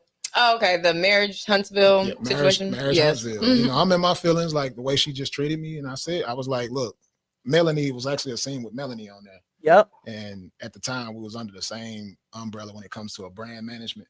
And Melanie had showed love like through the DMs when I was going through cancer and stuff. So I was just like, well, Melanie showed me more love than you. Like all she did was she was just talking about the cancer thing, keep your head up, praying for you, stuff like that. And she took it as something else. So she went through my phone when I was the reason why she took it as something else is because that's too close for comfort, right? She was already jealous. One, she wasn't giving you no affection. See, it's crazy how the human brain works and operates, y'all. The fact that this man is complaining to his wife about affection, about sex, that she's depriving him of, but have the nerve to automatically think that something is going on when he mentions another woman is blasphemy to me. So you can deprive your husband, but then you also can get mad because he mentions another woman showing him love. It don't go like that. It's not supposed to go like that. That's crazy. To me, that's also an admission of guilt. Because a lot of times when somebody starts accusing with no justification, they be doing something themselves. Period. It be projection. But this is what I want to speak on. The cancer situation. So if y'all notice back when I had went to use the bathroom, RH mentioned how he had said he was gonna divorce her early on or whatever after that first incident when she called the cops on him, right? And then he said that she brought up and said that she had cancer or she potentially had cancer. He's not lying because I did a video early on in the saga where we found some receipts on the internet where she would come to the internet damn near every year. damn near every year, y'all, and say that, hey, I need my prayer warriors. I just did this test and we praying that it's not cancer, or pray for me. I'm hoping it's not cancer. Y'all, when I tell y'all, I got so many receipts like that on this girl every year. Every year she was getting tested, right? So RH is not lying about that. He's not, because she did the same thing. Notice how the DV situation was mentioned in National DV Month, which is October, and she mentioned after she told her audience that was manipulation, of course, when she told her audience that she had just got served with her divorce papers to basically move her audience's thought process, was to distract them from the fact that she got served with divorce papers and that she lied about being the server of the divorce papers. She immediately jumped into, I just went to my doctor and I might have cervical cancer, but we praying that I gotta get a second opinion, and we praying that it's not that. So I need all my prayer warriors, and yeah. So he's definitely not lying about that. All right, let's play a little more champ. Bathroom, brushing my teeth at this time. She go through the phone and she's going to look for messages. And at the time I go to the mall every week to take y'all a B12 keep jumping, shot. but that's what I wanted to tell y'all about Melanie. So if you was in the saga in the beginning, LaOnya had some type of weird fixation with Melanie Sheree, right? Melanie and LaTruth and LaOnya was under the same management. Now, mind you, KT management was LaTruth's management first. He had that management long before LaOnya had it. And if I'm not mistaken, I don't think they started managing her till months prior to their separation, to their DV situation. That's when they started managing her, I think, right? Don't quote me. But I know for a fact that LaTruth had that management first, because if y'all remember, he said that his management, they stopped answering for him and just cut him off. And he was wondering why. Next thing you know, this DV situation happened. And they managing her, solely. So it all was definitely a plot, y'all. It all was a plot, a ploy, a motive, all of that. Because how convenient is that your management stopped answering for you, and the next thing you know, this DV situation happened, and now they're managing her. Just her. Your management. She just stole his management too. It's crazy. But Sheree is still under KT management, right? Sheree did the face line, which is very successful. She still got it. Not only try to do the face line. Sheree she got all kind of stuff, child. Sheree really doing her thing. But LaOnya was mimicking Sheree so much. That's why I feel like she got jealous, because RH say Sheree was in his inbox, because they run in the same circles, right? Same management at the time. So that was a little too close for comfort. That's why she felt away. And Sheree, like I said, she kind of idolized her. She had some weird fixation with Sheree, because a lot of times during the saga, she would repeat stuff or start something up that Sheree was doing. And I'm not the only one noticed it. If y'all know, you know. A lot of people noticed that throughout the saga. So many people that say, "Oh, she copied off Sheree. She did this like Sheree," and da da da da. That's why, y'all. So when he mentioned Sheree's name, that was a trigger for her. Since my stomach cancer situation, just got my stomach completely removed at this time. I'm 155 pounds. Can't even lift 10 pounds. Doctor's orders. So she go through the phone. It's a girl that seen me in the mall. I was live in the mall. I don't know if you follow my content, but I go live everywhere I'm at. They pay us, so I get paid to go live. So I'm live in the mall, and the girl was like, "Hey, it's not Melody Sheree. I thought her middle name was Sheree. It's Melody. I thought her middle. Y'all correct me if I'm wrong, but ain't it Melody Sheree? That's not her middle name. What is her middle name, y'all? But I mean in Melody. I am talking about Melody, but I thought her name was Melody Sheree. But I could be tripping, right? But I am referring to Melody. Okay. I want to do skits with you." I was like, "Cool, just hit me up on Instagram." So she sent a message on Instagram. I didn't see it. I'm flooded with messages. I go back to the mall the next day, and the girl is walking in the mall, and she recognized me. I didn't know who she was still, but she was like, hey, I reached out to you. You told me to DM you about the skit. I was like, okay, cool. What's your name? So I pulled it up. And when I pulled it up, I said, okay, I got you. So she seen the messages from there. When she seen, okay, I got you. It was something about saying at the mall that day. So you meeting chicks at the mall. This is why you going to the mall every day. And I was like, nah, I'm just doing a skit. Read it. She responded back to the girl for me and said, I'm married.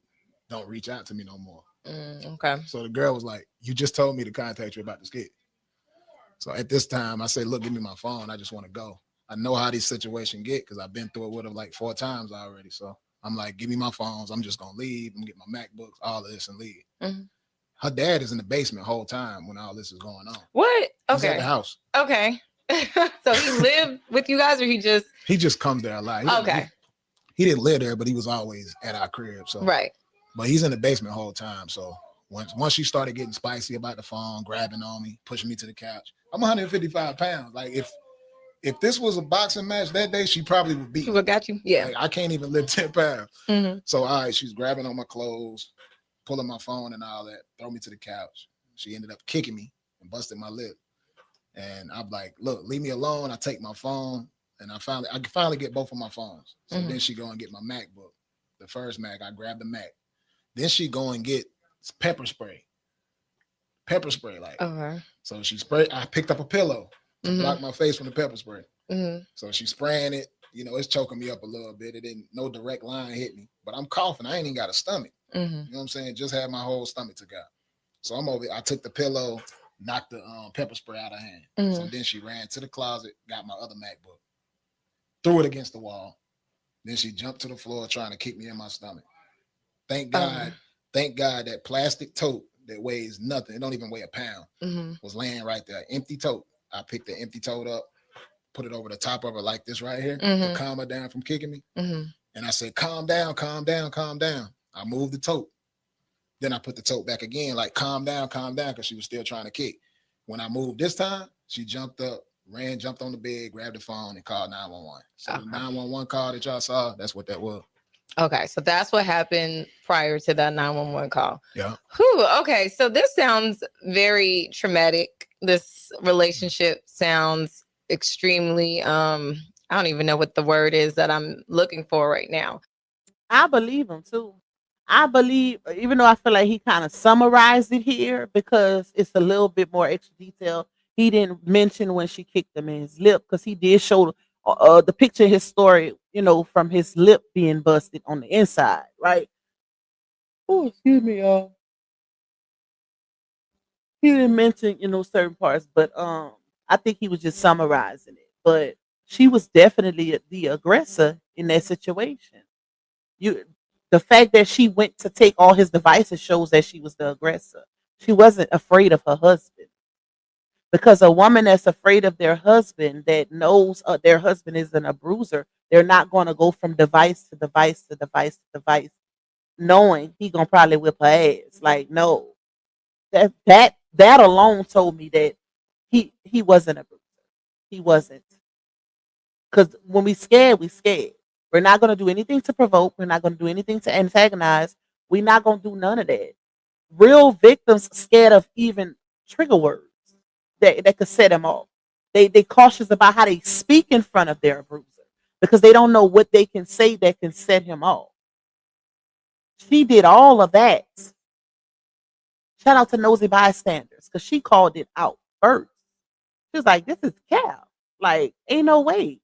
If you really scared, if this man is a bruiser, you talking about DV is real, girl, you wouldn't have did half of the stuff you did during that incident.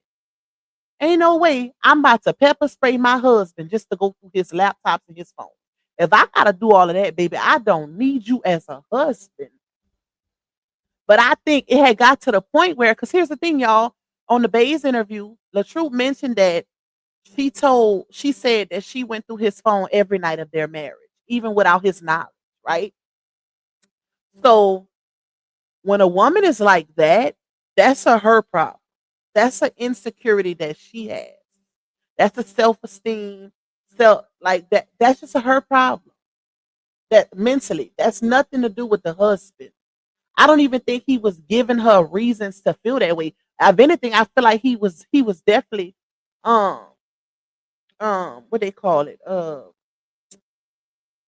damn, I cannot think about it, y'all. Maybe it's my late brain, right? Catering. He was catering to her emotions and her feelings because he mentioned how he would FaceTime her when he go, he had to go to work, like different events and stuff. He FaceTime her once he got there, stayed on the phone with her. Like, he allowed her to go through his phone all the time. So he didn't have to do that. And that's where people got it wrong. See, you got some people saying, oh, well, he should have just let her go through his phone. That's his wife. It shouldn't have been a problem. The, the truth need to take accountability. This is where he need to take accountability. He need to take accountability for even starting that, for even allowing her to start going through his phone as if he's a child. Because if I'm your partner, if I'm your wife, if I'm your husband, whatever, no, that's not cool. And don't get it twisted, y'all. There's nothing wrong with now, innocently saying, "Hey, babe, can I use your phone or whatever?" Because I'm the type like this. I'm not going through your phone. I did that. Don't get me wrong. I did that when I was younger. Teenage vibes. But as a grown woman, if I feel like you giving me a reason to need to go through your phone, I don't need to be with you. That's a red flag for me. And I pay attention to stuff like that. If you got to bring your phone in the bathroom with you when you showering, or you sleeping with your phone under your pillow, listen, no. If you got to do that, we don't need to be together, because that's showing me that you scared that phone going to go off at some point, ring, a text message or something going to come through, and you want to make sure you get before your partner get. No, we ain't doing that. We ain't doing that. So, but that's the different instances, y'all. But what she was doing was her problem. Because if he's doing everything in his power to make sure you're secure and you still got an issue, that's her problem. And that's because she's never healed from no relationship. She got with LaTruth to get over sleeping. She got with Janelle to get over LaTruth. That's not, no. That's the worst way to do it. If you can't be by yourself in some period in your life, you have a bad codependency situation going on. And you need therapy bad. Like, there's no way a woman should not be able to be alone, be single for at least 6 months without a man being in the midst. Every woman should be able to do that. And if you can't do that, that's a problem. That is a problem. And that's a major issue in relationships, marriages, situationships, all of that. That's a major issue. Because if that man got to go to work, it's going to always be a problem. Your spouse should not have to cater to you or babysit your feelings when they leaving the house. That's crazy. Either you trust them or you don't. And if you don't trust them, you move on. Move on. Get with somebody you can trust. But in this situation, it wasn't even a matter of trust. It was a matter of insecurities on her part, y'all. LaTruth wasn't the problem. She was and still is. She needs help. Like, she don't know how to be by herself. And I could tell that. And I'm not even a therapist. I could tell she's codependent on these men just based off of her responses when they have breakups. Just off of her responses with her and Janelle. When her and Janelle going through it, she's always sad, crying on the internet. I remember her vividly saying when she was pregnant with the twins, and her and Janelle had just had an episode on the internet where she exposed them. And she came out the next day crying, sad, saying how I'm like a robot in front of my kids. I can't function. I'm trying my hardest to be there for them. And I'm like, what the hell? Like, your kids are supposed to be your happy place with or without a man. You look to them to get over him. You use your kids to fill that void because they gonna need you forever. So when she said that, I was like, oh hell no, she's codependent. She's codependent. And that's when I learned that she projects. And the thing she say is the exact thing. Because if y'all remember, she did a video, a little clip on Snapchat, and she was saying how all her baby daddies know their place and how she's a boss and she's not little Miss Codependency. And I'm like, yes, you are. Yes, you are. Because you cannot be without a man. If a man trying to leave just to catch some air because y'all done had an altercation or a fight, a fuss, whatever, and you running from door to door to stop him from leaving, you are the problem. Let that man leave. And if not, don't complain when your head is between the wash and dryer, because humans only have so much self-control, and that go for men and women. And that's a fact. Like, they only have so much self-control. So if they're trying to leave to avoid conflict, combat, let them leave. Don't stop them and then cry wolf. That's crazy as hell. Melody Ho, okay. I don't know why I was calling her Melanie Charade. I thought that was her middle name, y'all. I could have sworn that was her middle name, but I could be wrong. Because these incidents happened often throughout the relationship. Only when I went to work. Like, if I did skits with other females, Okay. when I come, she know I'm doing skits, but when I come home and I post the skits, it end up being an issue. She start arguing with me, talking about, like, it's one scene, a girl just touched my leg, and she was like, "Why is she touching on your leg like that?" I'm like, it's a skit. Yo, what you doing? Like, and every time it turned into her calling the police, and then she would lie and say I put my hands on her. And that's why I said I don't have no domestic charges, never have my entire life, and that's why I don't, because I don't put my hands on women. I never would. I'm so much of a real man. Like, even hitting me, I'm not gonna hit you back. Mm-hmm. Yeah. So was that happening when you guys, before you guys got married? Did any of that? So you didn't see any signs there? Nah, that didn't happen. It's like, that's what's crazy too. In the first 6 months, it was like she supported everything. I mean, she knew coming into it, I'm an entertainer. I had millions of followers. My content showed that. I actually kissed a girl in one of those skits. And I knew I wasn't tripping. See, this is why I Googled. Melody middle name is Sheree. It's spelled Shari. But I seen it somewhere. I don't know if it was on something, a business that she has where it's Melanie Sheree. But Sheree is her middle name. Her name is Melanie Sheree Hope, y'all. So I knew I wasn't tripping, but I don't even, and the crazy part is I don't follow Melody, but I seen that her name like that somewhere and it's stuck. So when I just Googled it, it said that her middle name is Sheree, Shari. Google it to verify. But that is her middle name, y'all. Before I met her, so she even seen that type of stuff. So I mean, she was cool all the way up till, I'm gonna say, about a year in is when everything just really started going. What do you think was the trigger or the switch that changed everything? Ownership, I would say. Okay, she felt like she owned you, or wanting to control. She just wanted to control it. She didn't want me to work with nobody else. And it could be because when I put her in position and we started doing skits together, she might have, I think she wanted to just keep it just us. Okay. And like whatever I was doing before that, like, nah, I want to just do this. And that's kind of what I would say in that. Okay. Okay. Whew. So now that you guys are separated, well, what was the the straw that broke the camel's back? What was it that really got you guys separated and got divorced?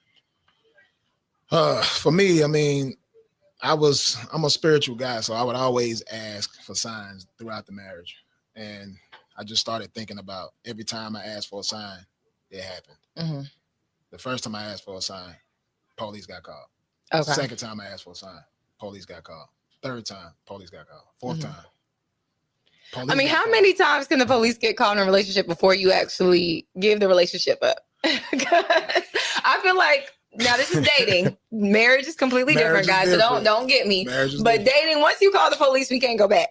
I totally agree. You can't go back. I totally agree. But so for you went four police calls? I did. Okay. Like I said, I'd be lying if I said I did not love her and love my kids. Like I bonded with them. Yeah. And before I even got married, I represent real father game. That's just me. So I had 2 boys, 2 sons. I'm teaching them, I'm raising them right from wrong. So it was a lot there. And then just not knowing. Yeah. Just not knowing. Like my mother passed when I was 5 years old. Mm-hmm. And I will say this, it's a lot of men out here who go through toxic relationships like that based off trust and stuff like that. And we don't really know how to identify that we can be abused too. Mm-hmm. And like my therapist told me, like, close your eyes and imagine everything that she's doing to you, you actually doing that to her. And it hit me, and it was like, damn, I ain't even look at it like, as men, we don't look at it like that because we stronger, we bigger, we're taught not to say anything. And then it's not even a safe place for us. Like, we can go out here and say certain things and nobody's gonna listen. They're gonna laugh like, oh, she beating your big ass. Like, nobody takes it seriously. But to go through this and everything that's happened, the backlash that I'm receiving from people thinking that I was abusing her, I wouldn't wish this on no kid, no boy at all. And we gotta fix this problem. This is a serious problem, because when you make these type of accusations, I got two beautiful daughters who look up to me, and I'm who I am. I'm a great person, and I want to remain there. I don't want my daughters to look at me and think that I could ever be that type of person. Right. So these type of accusations, it can destroy a man for the rest of his life. His children, my stepkids, they know what type of person, they seen who I am. So it's like, for them to be able to see that type of stuff, they never ever seen me or her ever. They never seen her physically abuse me neither. They've never seen me put my hands on her. So when they hear this type of stuff, it's like, dang, is that really what was going on? Yeah. So where were they during this, just during the marriage when things would happen? School. Okay. Or sleep. Okay. You know what I'm saying? It wasn't loud enough to wake them up. So, and we in our room, door closed and door locked for a reason. So I don't want the kids to walk in on an argument. I don't even want them to ever hear us arguing, because when kids even see that, that's how they're gonna act when they get older. They're gonna think this is how we supposed to. And I always wanted to keep them far from any type of arguments. Calm down. And this is just me talking. This is me giving her dialogue. And if you watch social media, you see how she handles it, even with commenters. These are people she don't even know. And they on the internet like, yo, well, you shouldn't do this. And then she'll cuss them out and block them. And they ain't doing nothing but giving real advice, like motherly advice. These are women that's older and they just giving her motherly advice. So, and it's the same way it was in the household. I'm giving her fatherly advice. And that's a fact. Like, we see it now, where there are elderly women who literally just be giving her constructive criticism, and she goes off. She go left. Oh, well, you look at how your profile look. You shouldn't be saying nothing. They don't even be going, like, they don't go off. They don't disrespect her. None of that. Like, it'd be the weirdest stuff. I could never cuss somebody out who just giving me constructive criticism, especially if they're not being disrespect. I feel like disrespect warrants disrespect. If somebody is not calling you out your name, you shouldn't be calling them out their name. That's crazy to me. But that's how she moves. She's the type of person that can never be wrong. But I'm going to stop it right here, y'all, because they still got a good ways to go. And we at the 2-hour mark. And I promised my baby I was going to watch the show with him tonight. So let me stop right here. Hold on, Ham. But I want to show y'all this, because I see we got a little debate going about the spelling of Melanie name. I knew I wasn't tripping, y'all, but this is what Google says. Let me show y'all real quick, and I'm going to show y'all that picture. So this is on Google. When she dropped her husband's last name, which is Hope, her middle name is Shop. I don't know how she pronounced it. I say Melanie Sheree. I don't know if it's Sheree, Shari. I don't know, child. But I just say Melanie Sheree. But it's spelled with an A and not an E, y'all. And if you look on Google, if you go all the way down, like, you can see where, like, here, it's spelled with an A. I didn't see it spelled with an E nowhere. So maybe it might be spelled with an E on her page. I'm not sure. But everything on Google is spelling it with an A. So that's what I see.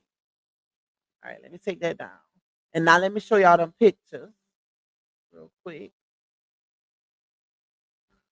And the reason why I wanted to show y'all these pictures is because when from the live we did yesterday, where I showed y'all the old resume and stuff like that. Oh, I didn't even open it up. She was when I showed y'all the old resume and stuff like that,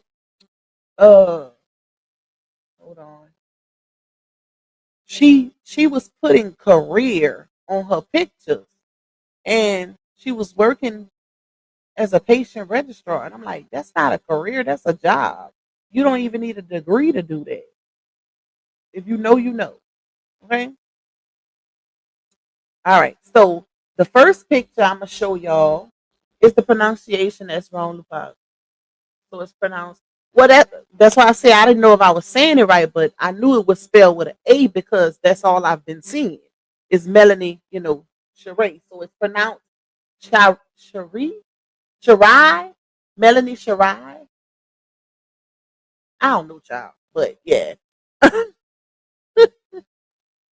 Okay, let me show y'all this. Um, okay, hold on. So this is the picture that Chrissy cousin sent her that was in Janelle's story on Instagram back in September of 2022. It was either August or I think she said September. September of 2022. And as you can see, the picture was posted September 24th, 2022.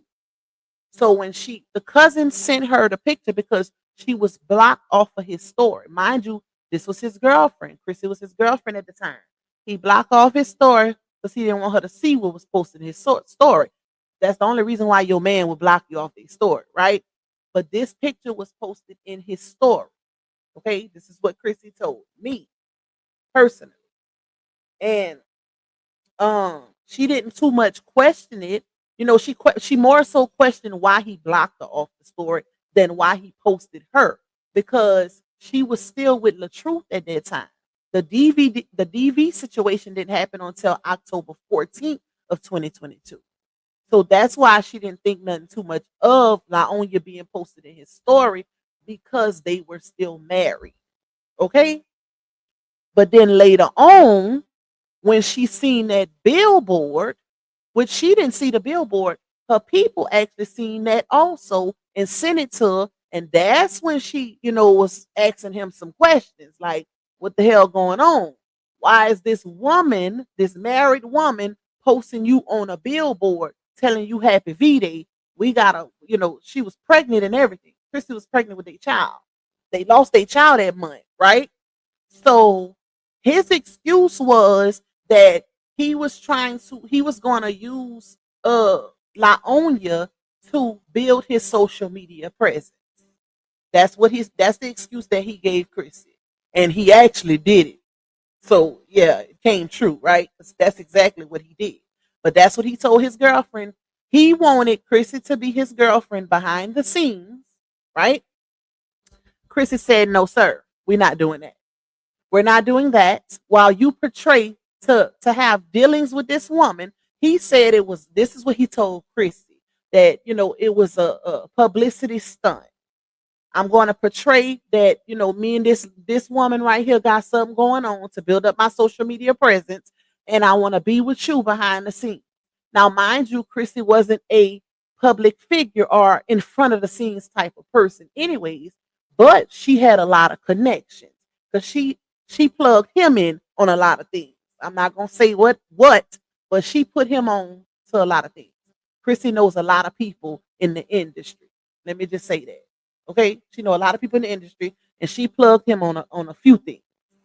But Chrissy was like, "No, this ain't that. We ain't doing that." So they ended up, a little time passed or whatever, and they ended up breaking up. Right? They ended up breaking up. Chrissy ended up breaking up with him, and then him and Laonya did what they did. They still together now, child. But yeah, this picture was definitely posted according to Chrissy. Okay. Um, hold on. Let's take this one down. Okay, let me show y'all the other one. Hold on to your love. Okay. Hey, Miss Judy. What's up, my love? Oh no, I ain't putting a late night. I'm finna get off of here. Because I'm already once I start yawning a lot, that's a wrap. I start getting that tired brain and everything, baby. So no, Cock is not staying on here late tonight. I'm tired, y'all. This week woke me out. This week will be odd. Getting up every morning at 6 o'clock to get him on that bus is crazy. All right. Let me see which one. The first one is okay. This one right here.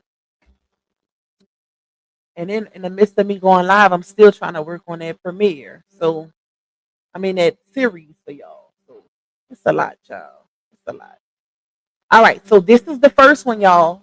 As y'all can see, this one says June 12th, 2015. Now, mind you, this is the year before she got with LaTruth. Okay. This was the year Sleepy put that restraining order on her, 2015. She got with LaTruth in 2016, the following year. But if you notice, she says, say hello to your new patient registrar. Hard work pays off. And notice how she got the caps, like the college caps, the graduation caps up here. And she got congratulatory emojis, right? Hashtag ER. Hashtag career has finally begun. Hashtag excited. Hashtag money. Now, mind you, that job was only paying her $12 an hour. That's not a career. You do not need a degree to work as a patient registrar. All you're doing is registering. I did it. I've done it. All you're doing is registering patients. Like, that's it. It's kind of like a secretary, but in the ER or in the hospital. That's it. All you need is basic clerical skills. You don't need a health administrative management degree. You don't need none of that. A high school diploma and entry level clerical skills. That's it. So that's how I feel. That's kind of what makes me feel like her degrees are not real. And y'all, why I found a receipt, I should have screenshot it. But I found look because while I'm in the midst of making my series, right? I'm finding all kind of receipts that I had forgot about. Why I found a receipt that if somebody's saying that she don't have degrees, all she has is a GED, allegedly. Okay, so yep, somebody put that in the comments early on in the saga and was like, all she really has is a GED, and I could believe it based on everything that then came out. Okay, everything that then came out, y'all. Even with the guy that went to Rocky Mount High School in 2010 that posted the yearbook and all of that. Yep. He had no knowledge of who she was. And he graduated from Rocky Mount in 2010. And if you look on her Facebook, she got graduated from Rocky Mount 2010. She also has that on her resume. Okay. All right. So that's one. Let me stop this one. Let me put the other one up. Now, mind you, that was posted June 12th, 2015. So the other one is June 22nd. Hold on. Okay. This one was posted June 22nd, 20, hold up, 2015, right? Up early, getting ready to head into my career. Hard work pays off. I worked my butt off to get here, and to finally be here feels so amazing. Patient registrar. Hashtag good morning, babes. Hashtag oh so ready. Hashtag this is just the beginning.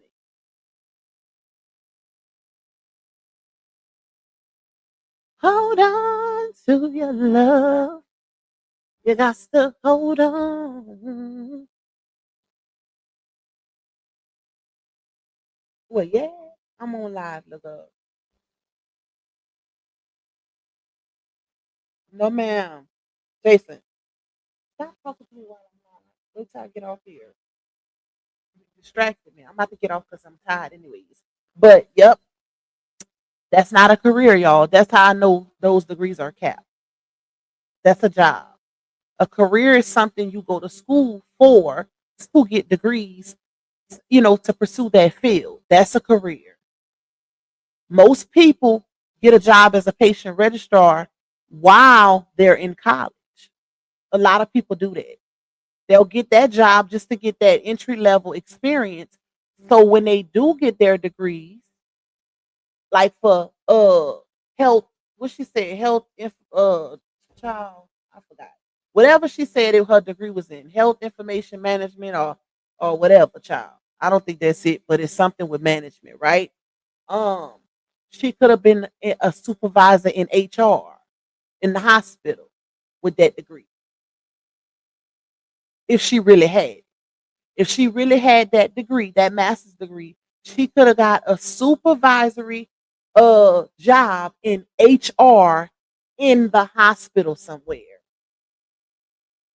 Making top dollar, making 6 figures. And that's big facts.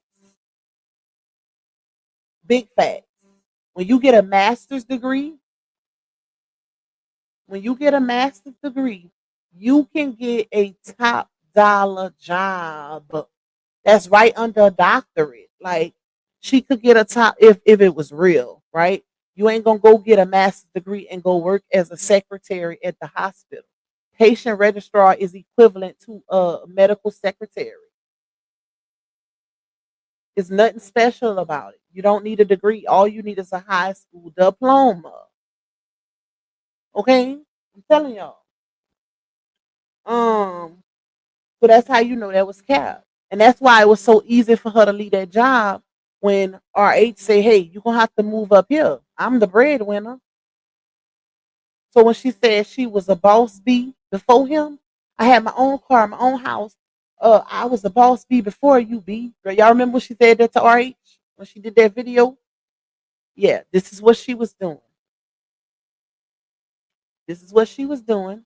And she had an apartment. And it was definitely in the hood, child. I'm going to just say it was in the hood. But yeah. Now, I remember 20 Mil saying she had like a little Honda or something. It wasn't no foreign car, nothing like that. 20 Mil said she had like a little Honda or whatever. But she had that van also, if y'all remember.